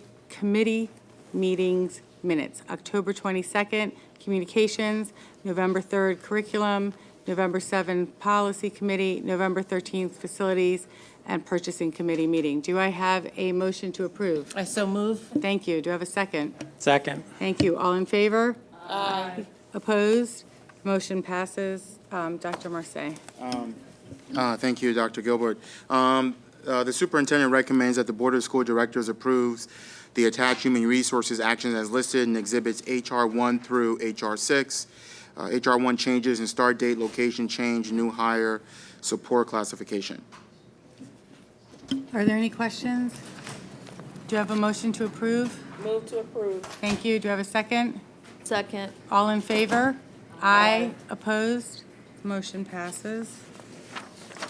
The superintendent recommends that the Board of School Directors approves the independent consulting contract with Mr. Lou DeVigler to provide professional services as an administrator on special assignment per the agreement presented to the board. Do you have a motion to approve? So move. Thank you. Do you have a second? Thank you. All in favor? Aye. Opposed? The motion passes. At this time, I'd like to pass it over to Dr. Van Lynch to speak to a curriculum committee of the board update. Thank you, Dr. Marseille. The curriculum committee met on Monday, November 3rd at 8:30. I'm just going to highlight what the board needs to approve tonight in the interest of time. So there were 7 course proposals brought to the committee by the secondary education team. All of this information and the course proposals are posted on both or are linked on to board docs. So I encourage you to look at those closely. So those courses include the following: visual programming, advanced topics in linear algebra and discrete mathematics and financial math, foundations of engineering and design, and computer-aided drafting and design. Cost for materials, curriculum development, and professional learning for the, skipping around here, visual program, $3,380. Cost for, bear with me,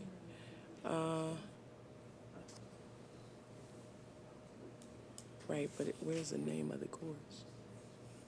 Okay, 7 courses. All the information is in board docs. I'm a little tired here. I'm gonna keep on moving.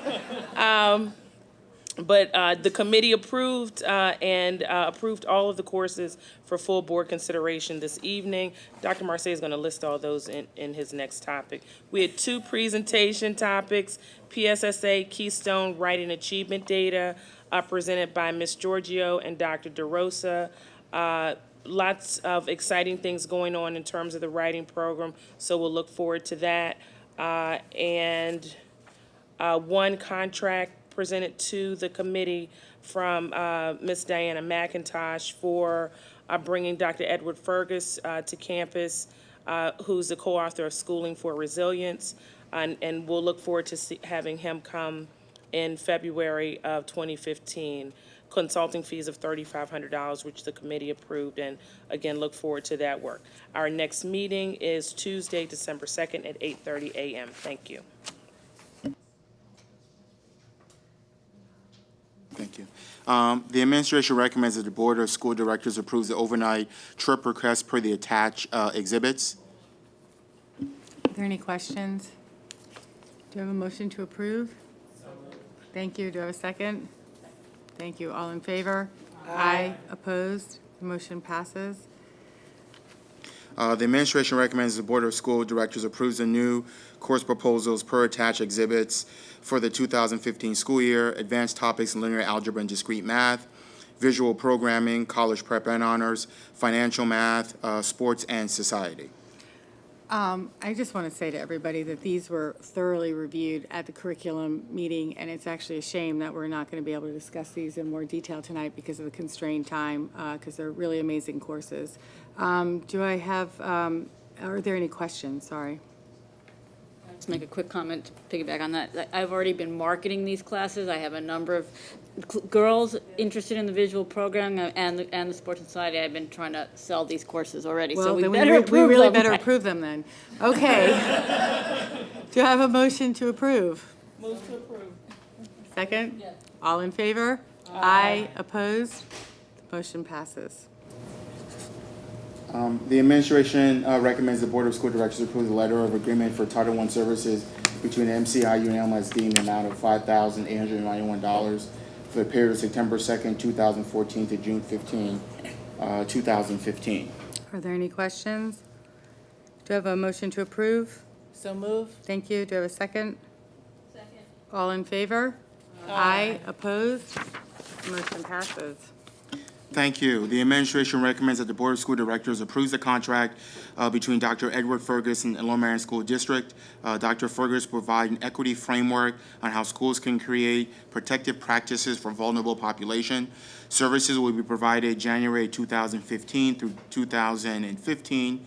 The total cost of services are not to exceed $14,000. And again, this was thoroughly discussed in committee. Do I have any questions? Does anyone have any questions? I don't.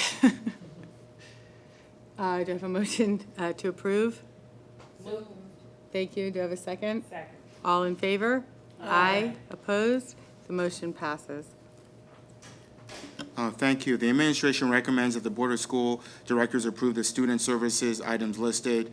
Agreements for students receiving non-district educational services per exhibit SS-1 through SS-5. Is there a motion to approve? So move. Thank you. Is there a second? Second. Thank you. All in favor? Aye. Opposed? The motion passes. Actually, I think we're moving on to a report of the Facilities and Purchasing Committee by Mrs. Robinson. Thank you, Dr. Gilbert. I will abridge my report as well, since most of these items are on the agenda, and let you know that we reviewed the list of bills for the month. We reviewed purchasing report, which included a permeable walkway for Lower Marion's Arnold Field, audio equipment for Penn Valley Elementary Auditorium, and video cameras for Kinwood Elementary and Penwyn Elementary. We reviewed a whole bunch of contracts and the contract purchasing control procedure, as well as discussing a proposal for a new enrollment study to be projected. So, thank you.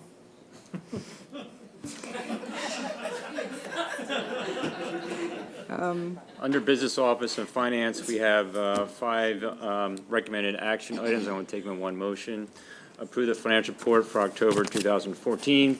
Accept the donation from the Marion Elementary Home and School Association to the school library in the amount of $5,700 for iPads, iPad cases, and apps pursuant to Policy 702, and many thanks to the HSA. Appoint Denise Yarnoff, Esquire, from Riley Roper LLP as special counsel for land development, zoning, and other real estate-related legal matters on an as-needed basis. Approve the resolution authorizing the business manager to sign and file a municipality's continuing disclosure cooperation questionnaire for self-reporting entities with the SEC on behalf of the district, and declare the items listed attached as surplus property. And on behalf of the entire board, I would like to thank the Marion Elementary School Home and School Association for their generous donation. Are there any questions on any of these motions? Do I have a motion to approve? So moved. Do I have a second? Thank you. All in favor? Aye. Opposed? The motions pass. Under Facilities and Operations, Mrs. Robinson went through them also. All these items were discussed at the meeting, so I'm going to take them all in one motion. Award the bids for the pathway, the Arnold Field, the auditorium, audio and visual equipment at Penn Valley Elementary, the digital security cameras at Kinwood Elementary and Penwyn Elementary School to the lowest responsible bidder in accordance with the bid specs. Approve East Bay Media Service schedule and agreement for $14,436.55, subject to the solicitor's final review. Approve Kronos order form in the amount of $7,830.45 for software and support services. Approve the Filex agreement in the amount of $6,428. Approve a 3-year agreement for the HLM squash program with the Kinwood Club in an annual fee of $26,000 plus a per player fee as outlined in the exhibit. Approve the proposal from NovaCare to provide athletic trainer services at both middle schools, and that agreement is subject to solicitor's review. Approve Butler Balancing proposal for amount not to exceed $29,400. Approve Gilbert Architects proposal for feasibility studies regarding alternative options for bus parking for an amount not to exceed $28,750. Approve the proposal from Systematic Roofing Analysis, Inc. For roof construction monitoring at the Walsh Valley Middle School project in an amount not to exceed $34,040. Approve the Montgomery County Planning Commission could deduct an enrollment study update in amount not to exceed $9,795, and that contract and agreement is subject to solicitor's review. And finally, approve the change orders for classrooms and office modifications at the Ballacua Middle School, and also additions and alterations at Gladwin Elementary School. And again, all of these were reviewed very carefully at the Facilities and Purchasing Committee meeting. Are there any questions? No, but I have to recuse myself from item E, the HLM squash program contract. And I'm glad you said that, because I do not have to recuse myself from the Gilbert Architects, just in case anybody's wondering. So with that, so you're only voting for the other ones, right? Yeah, my vote will, Denise, my vote will be for the others, but not E. Okay. Can we do that, or do we have to take it separately? No, Diane will be noted as in the minutes as an abstention based on, I believe, a financial conflict of interest. And you'll need to fill out the memo, of course. But everything else can just go through. Okay. Do you have a motion to approve? So moved. Thank you. Do I have a second? All in favor? Aye. Opposed? The motions pass. We're now moving on to the business of the Board of Directors. We're going to have a policy committee meeting update by Mrs. Pollard. The policy committee met on November the 7th, and there were no policies for second reading. Policy 123 and 124. 123 is student eligibility for participation in extracurricular activities, and policy 124 is co-curricular activities. There was much discussion and was decided that these two policies would be tabled for a later discussion. Policy 122, student-initiated activities, was moved for a first reading.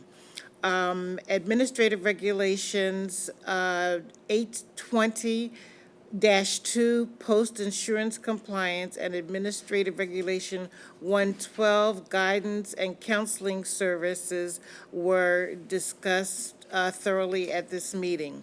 For future discussion, we have administrative regulation number 30, which it says electronic communications between employees and students. Also administrative regulation 350 and 450, and also 550, staff access to network information services policy, and administrative regulation 713, access to school facilities, policy 125, summer school, policy 126, aids and a course of study, policy 127, evaluation of education programs, and policy 217, promotion and graduation, were all put for future discussion. I would like to say the 127 and 217 will be discussed at a joint curriculum committee meeting, because they both intertwine with each other, and it doesn't make sense for each one of us to be discussing these policies when we can come together and work on them together. Our next policy meeting will be on Friday, December 5th, in the administration boardroom here at 8:30 a.m. Thank you very much, Mrs. Pollard. We are now, well, it says the administration's recommending it, but I'm going to read it.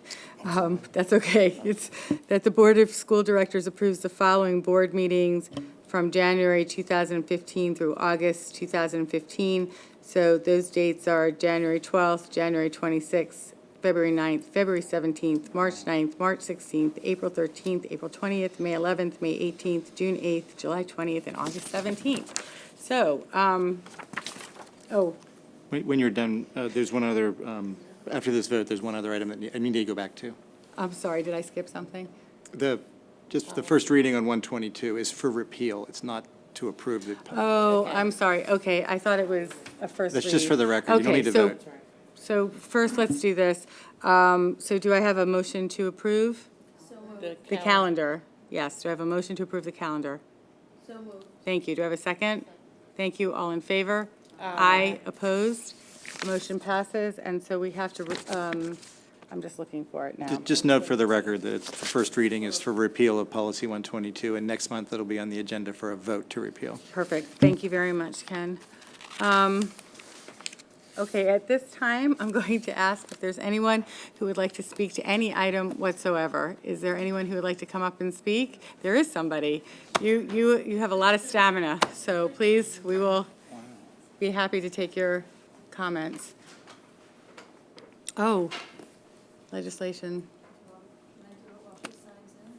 Yeah, if you go ahead and, no, you go ahead and sign in. I'm sorry. And you have communications, don't you? I just completely skipped over this stuff.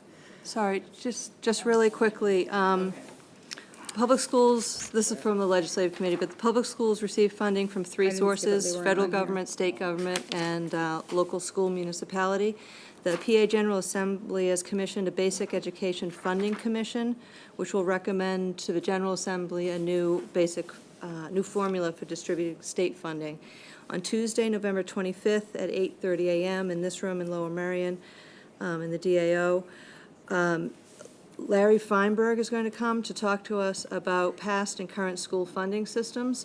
Larry is a fabulous speaker. He's on the Haverford Board of School Directors since 1999. He's on the Delaware County School Board's Legislative Council. He's sort of an award-winning advocate, and he's a great speaker. He is also an expert on a number of areas of education, including funding, standardized testing, and Common Core. So we'll make sure there's plenty of time for questions.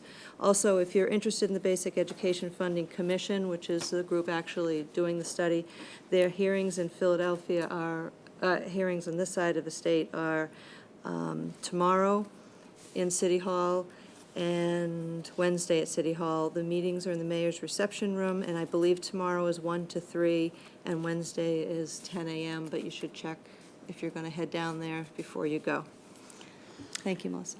Thank you, and I'm sorry about that. And this is going to be a really good presentation at the legislative meeting, so I encourage everyone to come, and I apologize that I didn't see communications on the agenda. So would you like to give a brief summary? The main thing I wanted to highlight is, thanks to Doug Young, and I commend him for all his hard work, we now have a board newsletter that reports out on highlights and decisions from all the board meetings. So hopefully this will continue to help engage the public in some of the decisions we're making, as well as the strategic plan and other big items like the superintendent search.